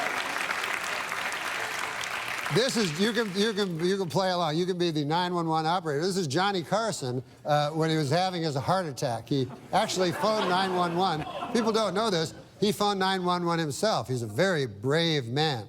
And so during a heart attack, he phoned 911. So you be the 911 operator. Okay. Say hello. You know. Hello. Hello. This is Johnny Carson. Oh, Mr. Carson, how can I help you? I feel like there's a yak on my chest.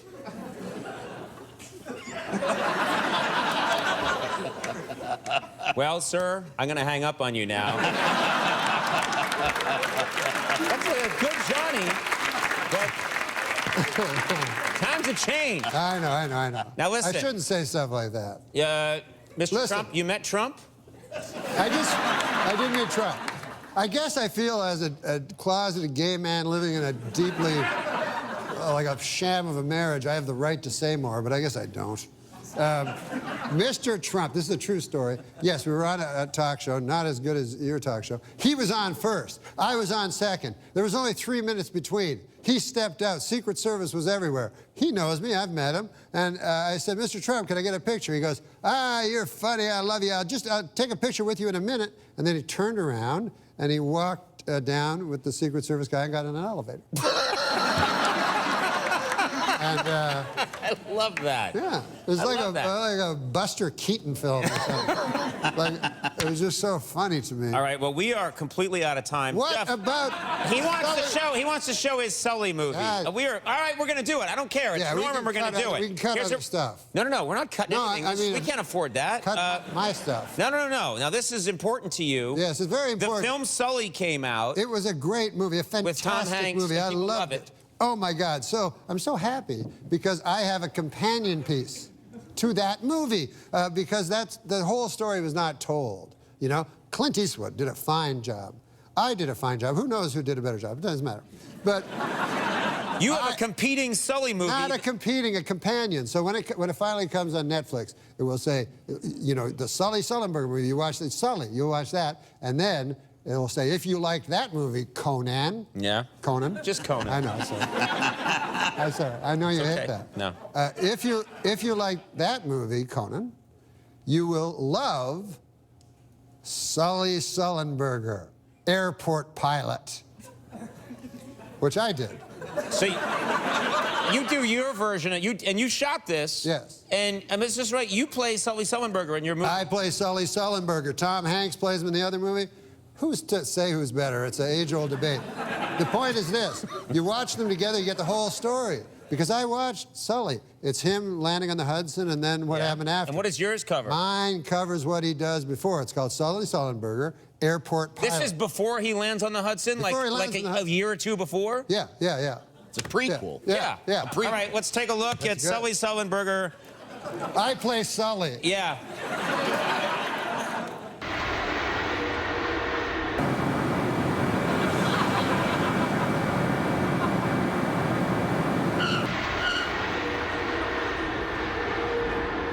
On behalf of U.S. Airline, we know you have a lot of choices to make, and we're glad you chose us.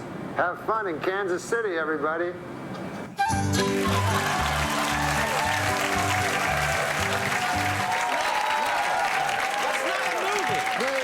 That's not a movie. I didn't choose that clip. There's a better clip that I gave. What do you mean there's a better clip? Yeah. There's a better clip than that? I hope there's a better clip. The story is a love story. That's what I was trying to get. What? Nobody knows about Mrs. Sullenberger, old Ruth Sullenberger. Oh, and they have a this clip shows their real love for each other? Yeah, it's love. Okay, here we go. Sully, why didn't you give me a seat? Why do I have to stand here for the whole flight? I told you it's cheaper. They're saving up for the thing. Now listen, you know why you're standing up here. I'm just kidding you. I love you. That's why. Hey, you wanna land this? Yeah. Pretty well lands itself.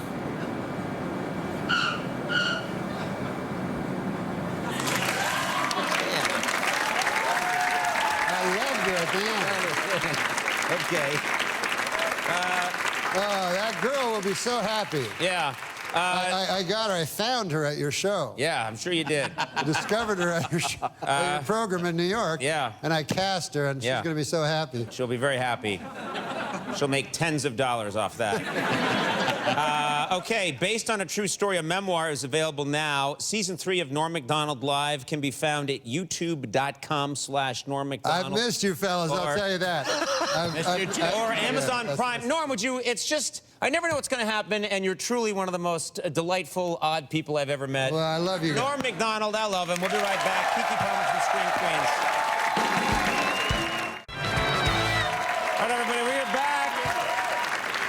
My next guest played Marty Maraschino in the Emmy Award-winning Grease Live. Now she's starring on the popular Fox series Scream Queens. Please welcome the lovely Kiki Palmer.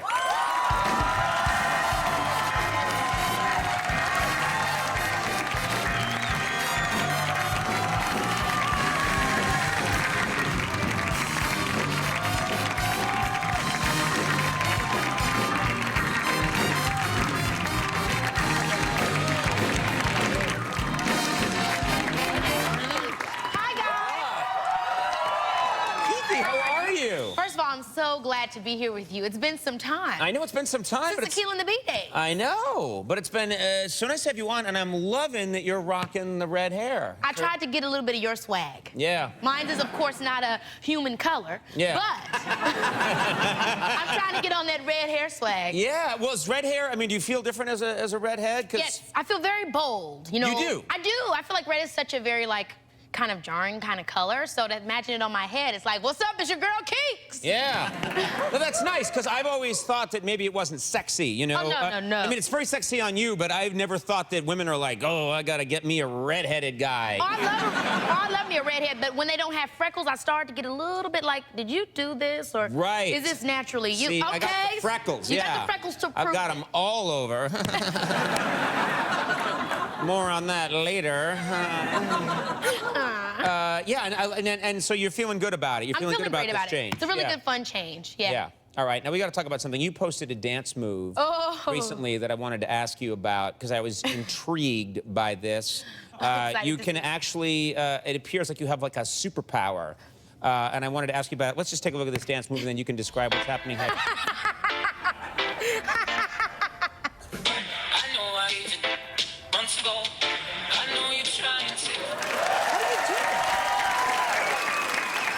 do you do that? I'm telling you, it's just about...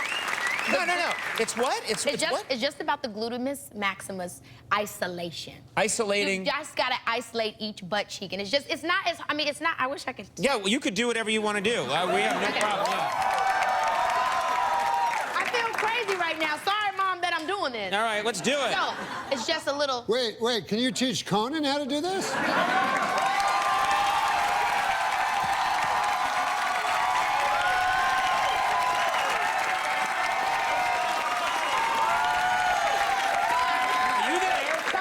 You there and I'm...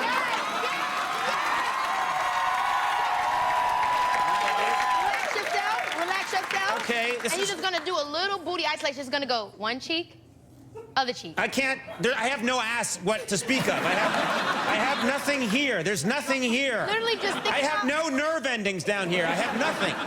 What about one big, just both cheeks? Nothing's happening. I can't feel... A for effort. No. A for effort. A for effort? That's horrible. No, I can't do that. I have no... Well, you gotta go home to wife it. There's nothing here. There's nothing... Yes, feel that. Just feel around a little bit. That's right. Feel around. Jesus, Mary and Joseph. No, nothing happens. No, I'm not gonna... I hate...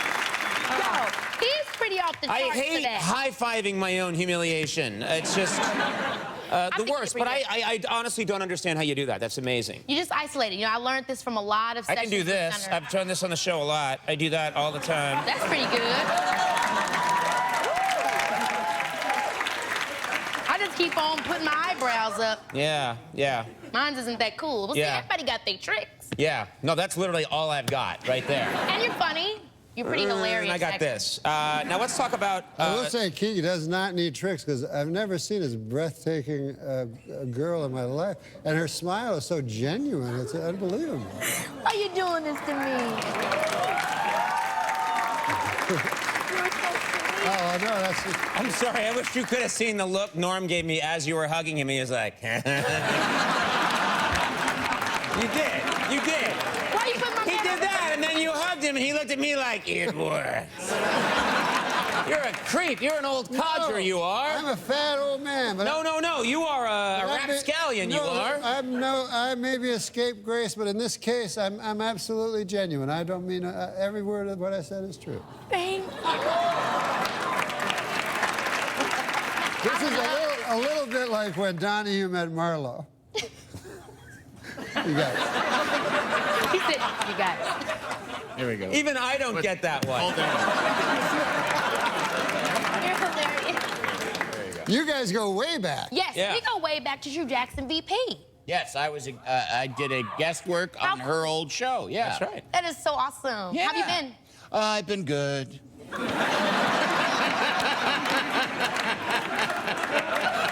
You look good. I love your tie. Thanks. Thank you very much. You're welcome. Yeah. And Norm, how you doing? How have you been? Listen, man, I'm just a fat old man trying to get through life. But when I even sit beside such a image, I can't. I'm sorry, when did you become an old Southern colonel? I don't know much, but I know that I'd like to take you for a walk down to that creek yonder. Who are you? I was talking literally when I said breathtaking, and it's very hard to speak when you don't got no breath left. Oh, now honestly, this is too good. He's gonna give me the look. He's gonna give me the look. He's gonna give me a look. Now he is. Wait, I knew it. All right, you gotta come back when this masher isn't here. I've got to come back with all you guys. Yeah. I like this lineup. We gotta take this on the road. I was thinking the same thing. You guys wanna all go on the road together and take this act around town? I don't think I could survive it. I mean, right now, if you were to take my pulse, you'd have to subtract 8.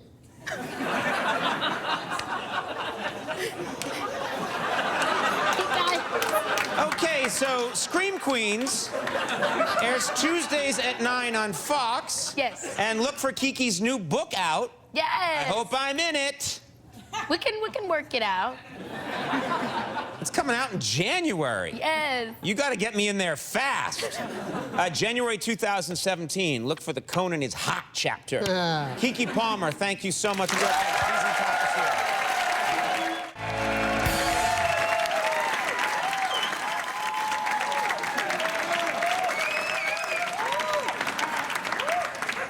Live greatest hits from around the world is the brand new album from my next guest, who will be appearing tomorrow night at the Greek Theater, right here in Los Angeles.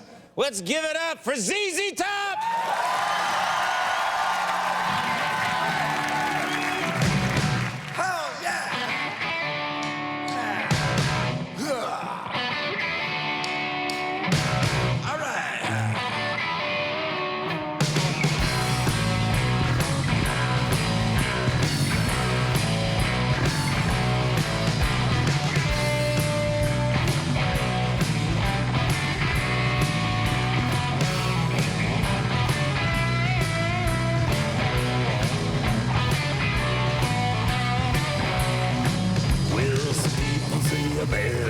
Made out of mud, a poor man's made out of muscle and blood and skin and bones. A mind that's weak and a back that's strong. You know, 16 tons, what do you get? Another day older and a deeper in debt. Say, Peter, don't you call me, 'cause I can't go. I owe my soul to the company store.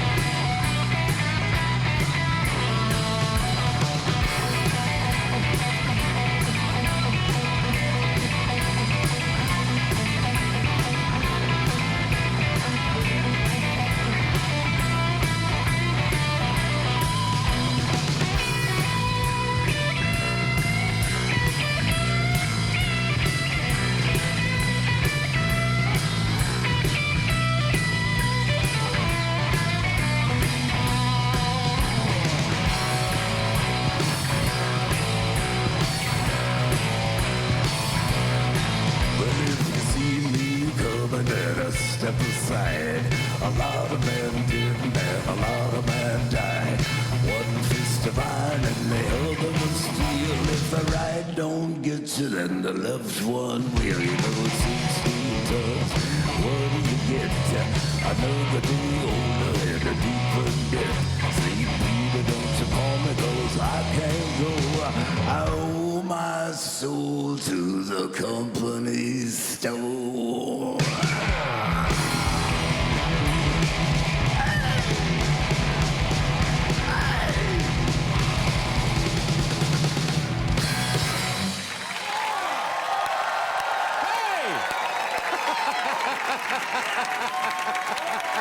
Hey, thank you. Hey, that's an honor. Sir, great to see you again. I love a dog running out. Hi there, how are you? Hi. ZZ Top, ladies and gentlemen. That's our show. Good night, everybody.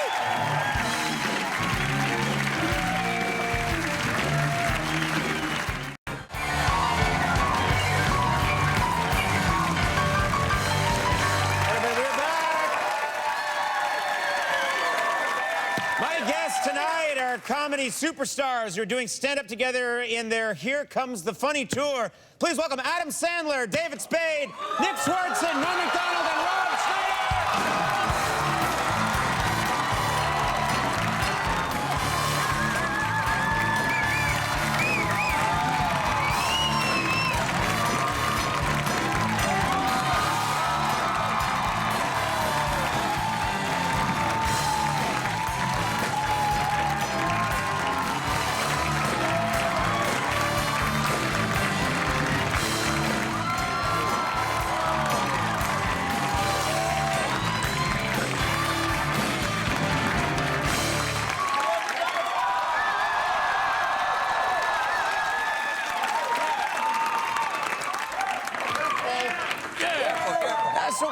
it's very strange. You like the point? No, yeah, that's nice, Norm.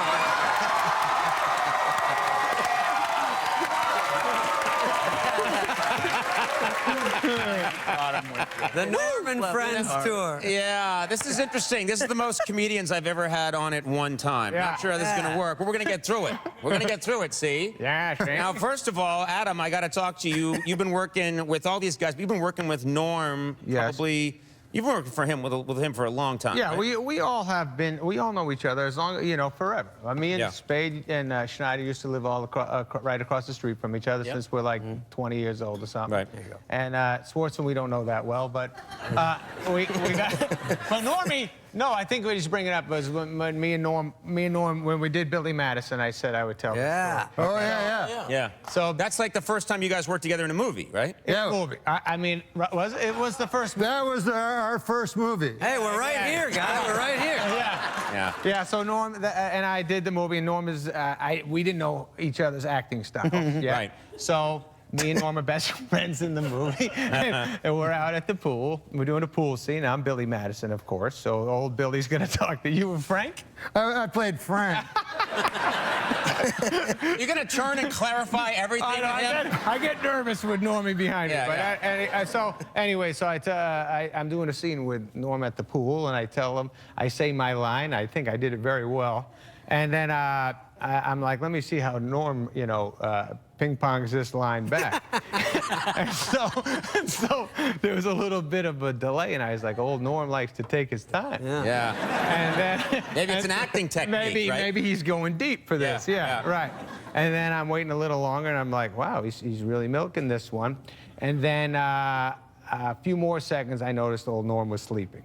Right? Remember that? I got Yes, sir. You fell asleep while the camera was rolling. Well, they wanted me to play a drunk. That's right, that's right. And so I said, you got some booze? No, but also he called me Frank, and in my mind I was thinking, who the is Frank? That's right. That's right. Yes, Rob, you had something you wanted to add. Conan, I just realized that I'm basically in the audience.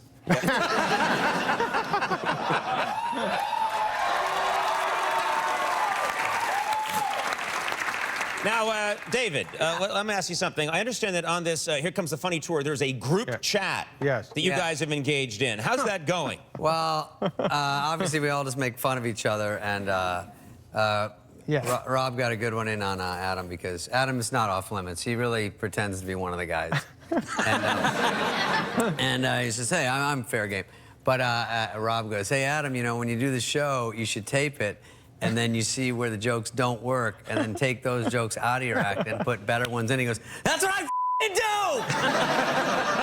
By the way, I just want to say about the private jet, sometimes Adam's nice enough to actually let us go up front where he sits. Oh, that's nice. Thank you for that. Hey. So now, Norm, it's an amazing lineup. How excited have the crowds been? Have they been excited? They've been incredible. Every city we go to, this is what I see my duty. Why do you talk like an old Civil War general?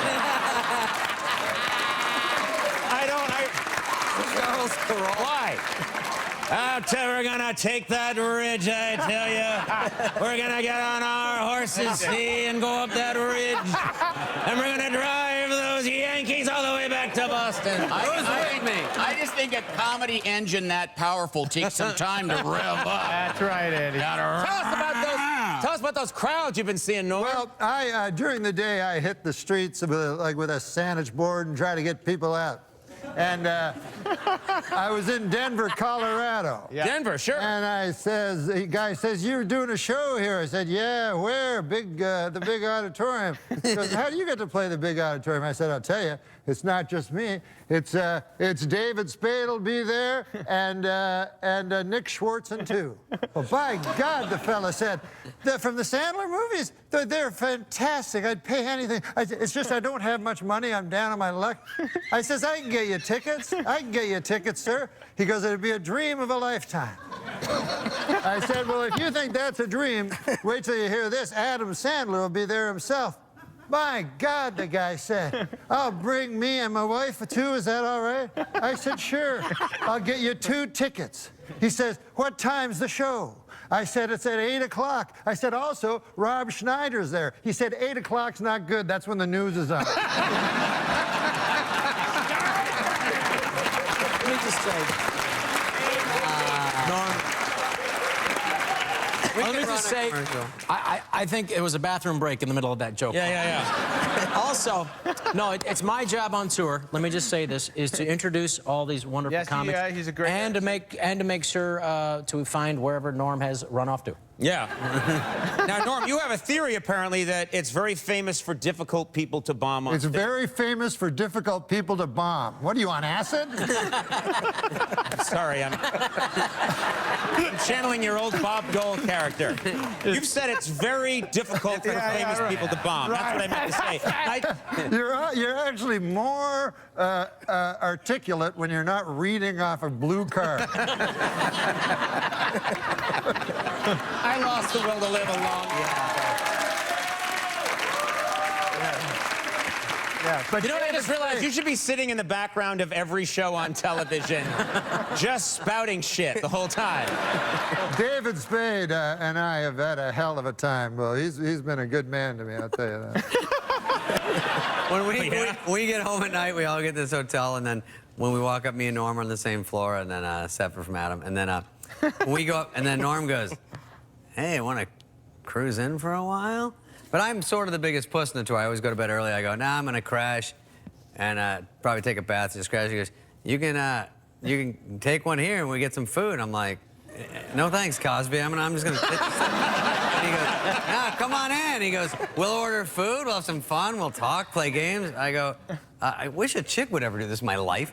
So I go, I'm just going to cruise. He goes, all right. And then the next day he goes, he's with everyone. He goes, last night, Spade, I ordered all this food for him, and he blows me off. I go, I told you I didn't want to eat food. He goes, oh, okay, this guy thinks I'm made of money. I'm not getting paid shit on this. Yeah, we all have a Norm impression. My favorite is that we were in Colorado at the same time. Yeah. Hey, you got legal marijuana here.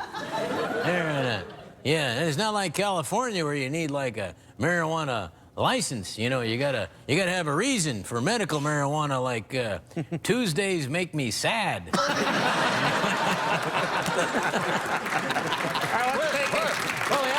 was that? Is it legal on a talk show host? I mean, on a talk show, I'm being like... Oh, wait, I know. Maybe you need a blue card there, old man. Is it legal for a fellow guest to rape my act for an anecdote? You tell us, Cosby. We haven't heard from Nick Swartzen. Yes, Yeah, what about Nick? Nick, what you got? How are you enjoying the tour? My favorite, going back to that text thread, and it was the last show at Mohegan Sun, and we were exhausted, and so we all slept in. And I woke up at 11 a.m., and Norm had texted everybody at 8 a.m. He goes, yeah, it was. And he goes, hey, anybody want to get breakfast? And we were all asleep, so we were tired. And we all woke up at like 11, then I text everybody, I'm like, hey, does anybody want to get breakfast? People were like, yeah, let's go eat. And then Norm got mad at me for like 2 days. He was like, I had the idea for breakfast. He goes, you took my idea for breakfast. I thought of that. 6 a.m. I thought of that first. That's my idea. Breakfast is from my act. These showbiz folks get up. These showbiz folks get up late. Yeah, all right. I get up early. I get up so early, I wake up the rooster. Okay. We're going to take a little break and sort things out. There's more coming up. Stick around.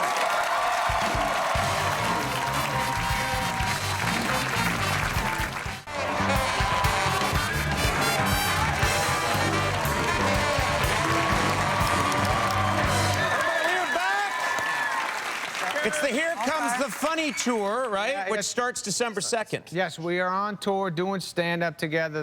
We're all running around doing our act. Tim Meadows is on a few shows, too. Yeah. All right, hilarious guy. Tim Meadows, everybody. Very good.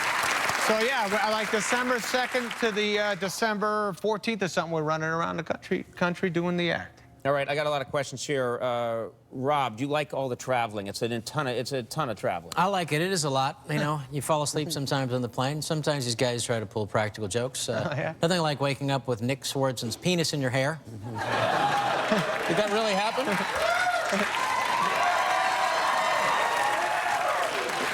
Yeah. How long were you there with the penis on his hair before he woke up? About 4 hours. You know, it's funny, too, because notice who's wearing a hat. Exactly. I said, you know, you're looking for Spade. He's 2 seats over. Yeah. That's the only time I ever saw a man sleep with 2 eyes open. You're getting older as the night goes on. You're a really old blues musician now. Now, Adam. Listen, I tell you this, Conan. Oh, God. Here it comes. What's that, old man? Everybody talking about Trump and all this. I say make love, not war. He's right. That's it? And if you want both, get married. There you go.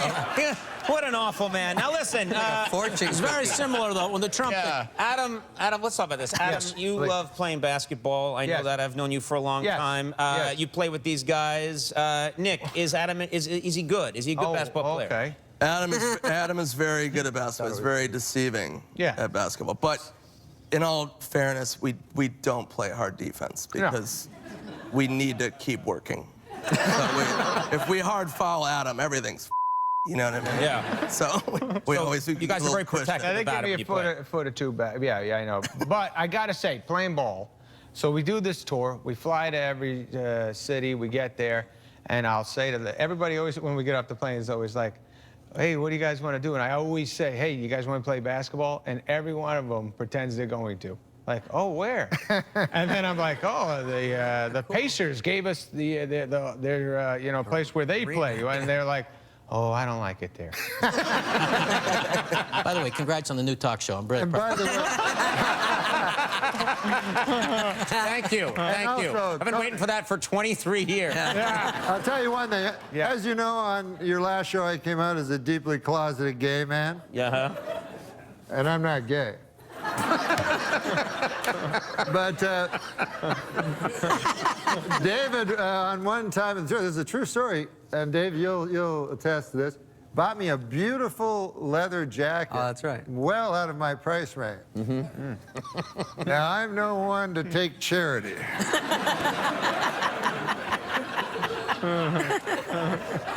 You're doing like a Mark Twain one-man show. All alone in the back.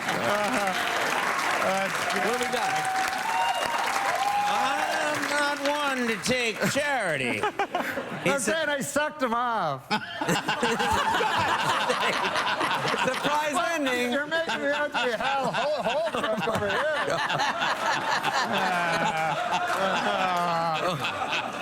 Save some of that None gold of this will for air. None of this is going to be on the air.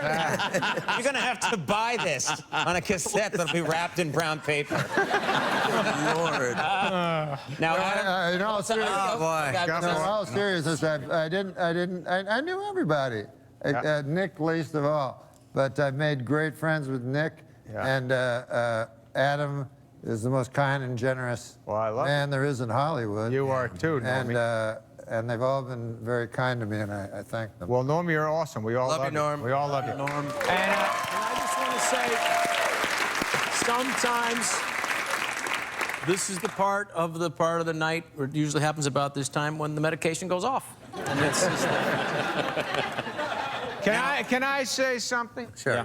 Do you remember how exciting it was? Swarty, you weren't there. I'm sorry, but you can jump in anyways. But when Conan got the show.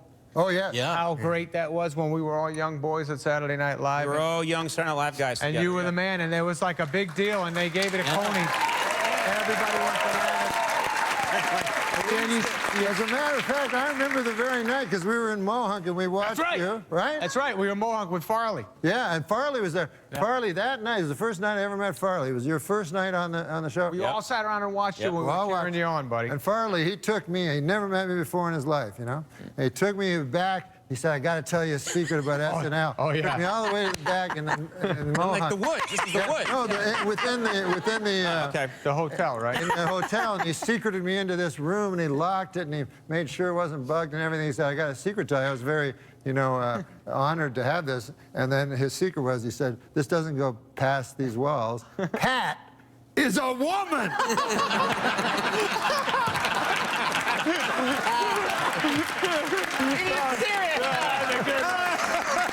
All right, we're gonna do something.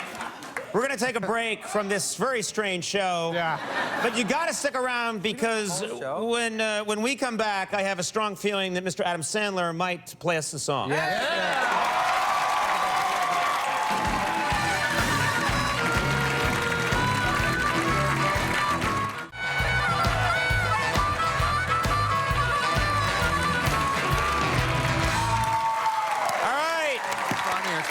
Ladies and gentlemen, here to sing us a tune is... Can I just say one thing, Norm? Yes, sir. Before I sing the tune? Yeah. Norm Macdonald's mom is here. Should we say hi to her? Yeah, where is she? Way in the back there.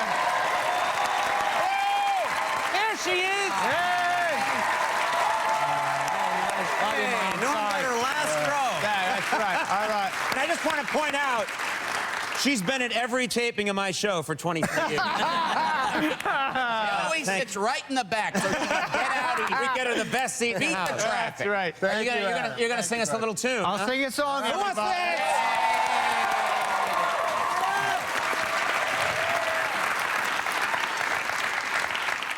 this? Okay, sorry, this will take a second. And this is Conan's guitar. Thanks, Conan. No problem. All right. It's a nice one. Okay.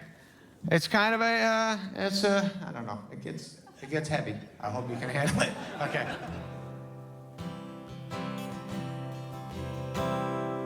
My old chair is like a big comfy friend.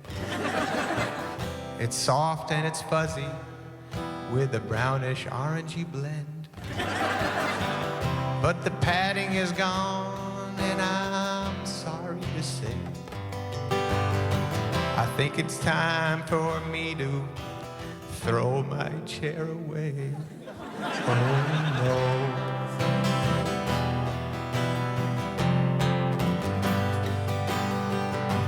So I sit in you one last time. I promise not to cry. Pull on your handle, then recline and say goodbye.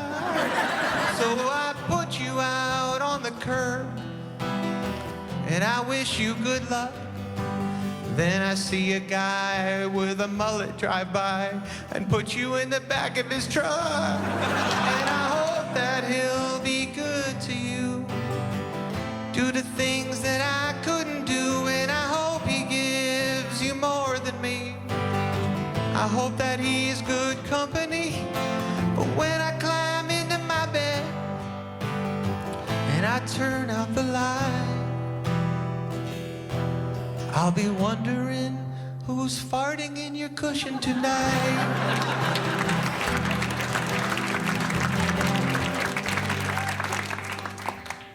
I could always fart on you.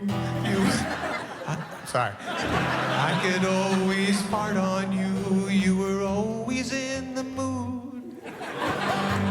Even that one summer when I was eating lots of Indian food. But I miss you more than ever, and I know I'm to blame.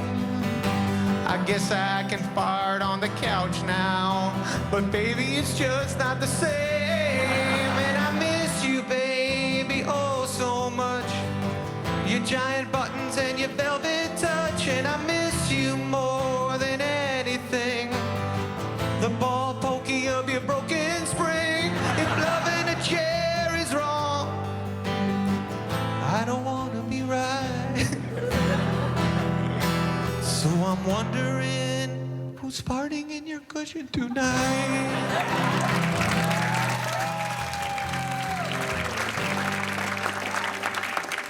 Do you remember the night we watched the movie Norbit? And every time I broke wind, you were happy to absorb it. And after I go jogging, my sweaty ass would get your seat wet. And when I accidentally shattered my pants, you kept it a secret. And I think that I should let you know I'm sorry that I let you go. And every day I hope I see my chair on the curb just waiting for me. I dream about you all the time, and I hope you're all right. That's why I'm wondering who's farting in your cushion tonight.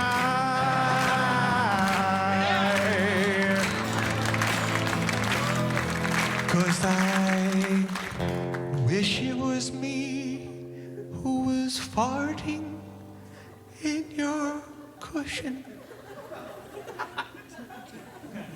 Don't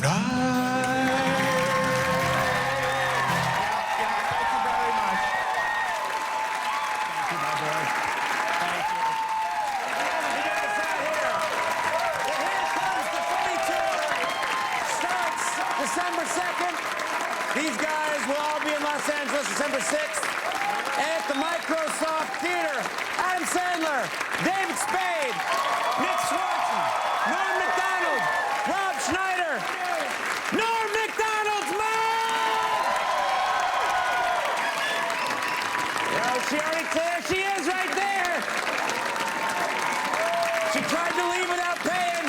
Looks like a break. We'll be right back. Stick around.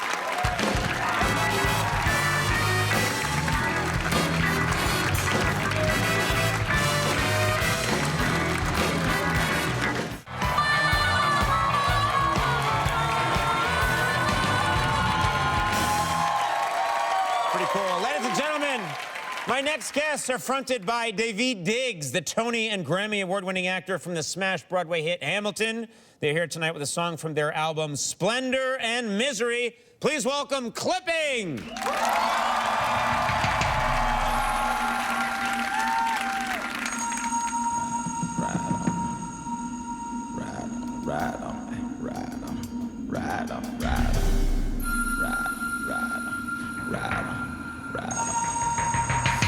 Should've made the noose a little tighter, cause it ain't nobody dead. We who were about to bang them drums, beating on a dead body, riding shotgun, talking that talk trick, bite your tongue. See that ship over your city, better run, run. This war is like a board game. Where we come from, already bored, claiming you're a gang. Pum, go to gun, boy, on some other trip. Check your solar system trick, don't let another sucker catch you sleeping at the wrong sun. Son of haters, send him into orbit. Higher than these other suckers claiming is they purpose. Turn and ask your partner why he started acting nervous. Rat, keep talking, that's lip service. Rats decided it was time to hit the surface. Cats sleeping on him, write him off like cursive. Drown yourself a hater, his experience immersive. Now that he can feel it, call the doctors and the nurses. Oh, what you gonna do about it? Ain't nothing new about it. Should've made the noose a little tighter, cause it ain't nobody dead, just some goddamn riders. Air 'em out, air 'em out, air 'em out, air 'em out. Nope. Should've made the noose a little tighter, cause it ain't nobody dead, just some goddamn riders. Try to play and kill us off like silk. Old Frelk ass gotta pay for the milk. Lies high off these lows when they step up in the party. Would've got up in they O's like they was some Owen County. So it's whips and chains.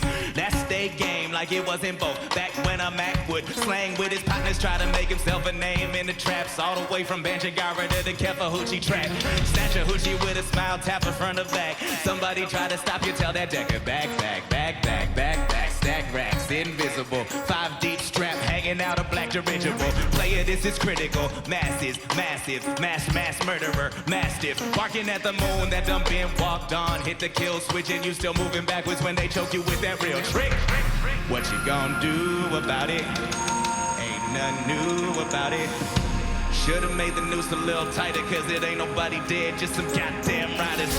Air 'em out, let 'em breathe. Air 'em out, got to fight. Air 'em out, wanna see. Air 'em out, nope. Should've made the noose a little tighter, cause it ain't nobody dead, just some goddamn riders.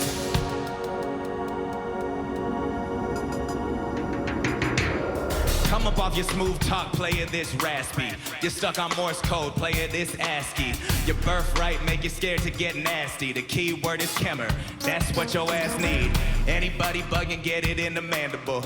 Got a problem, go and hit him on the answerable. Ain't nobody flying just because they fly here. You can trip sets, real players trip light years. Tightrope time, twinkle toes, and what? Is he riding or not? Everybody's hands up. Who they want? Game over. Old leech calling anyone who ain't sober. Old leaking ass man on the corner, talking that talk to the sky is a warning. Hey, you should pay attention what he's saying, cause the acumen ain't everything and these killers ain't playing. What you gonna do about it? Ain't nothing new about it. Should've made the noose a little tighter, cause it ain't nobody dead, just some goddamn riders in it. Air 'em out, let 'em breathe, air 'em out. Got the fire, air 'em out, wanna see, air 'em out. Nope. Should've made the noose a little tighter, cause it ain't nobody dead, just some goddamn riders in it. Ride on, ride on, ride on, ride on, ride on, ride on.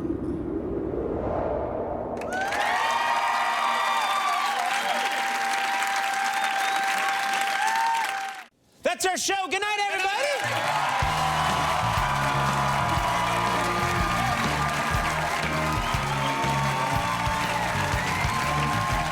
Had guys like you in the audience. Nothing I say gets a chuckle.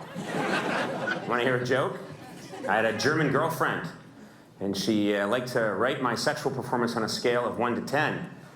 I tried anal one night. I thought I was doing pretty well, because she was shouting, 9, 9, 9. See, the idea is 9 means no. So that's why that's funny. I know someone hurt you a long time ago, and you've built a wall. But it's time to let that wall down and let me in. I can take us back to the kitchen, and there's oil there. I can see you're thinking about it. If you're interested in having sex with me, blink once.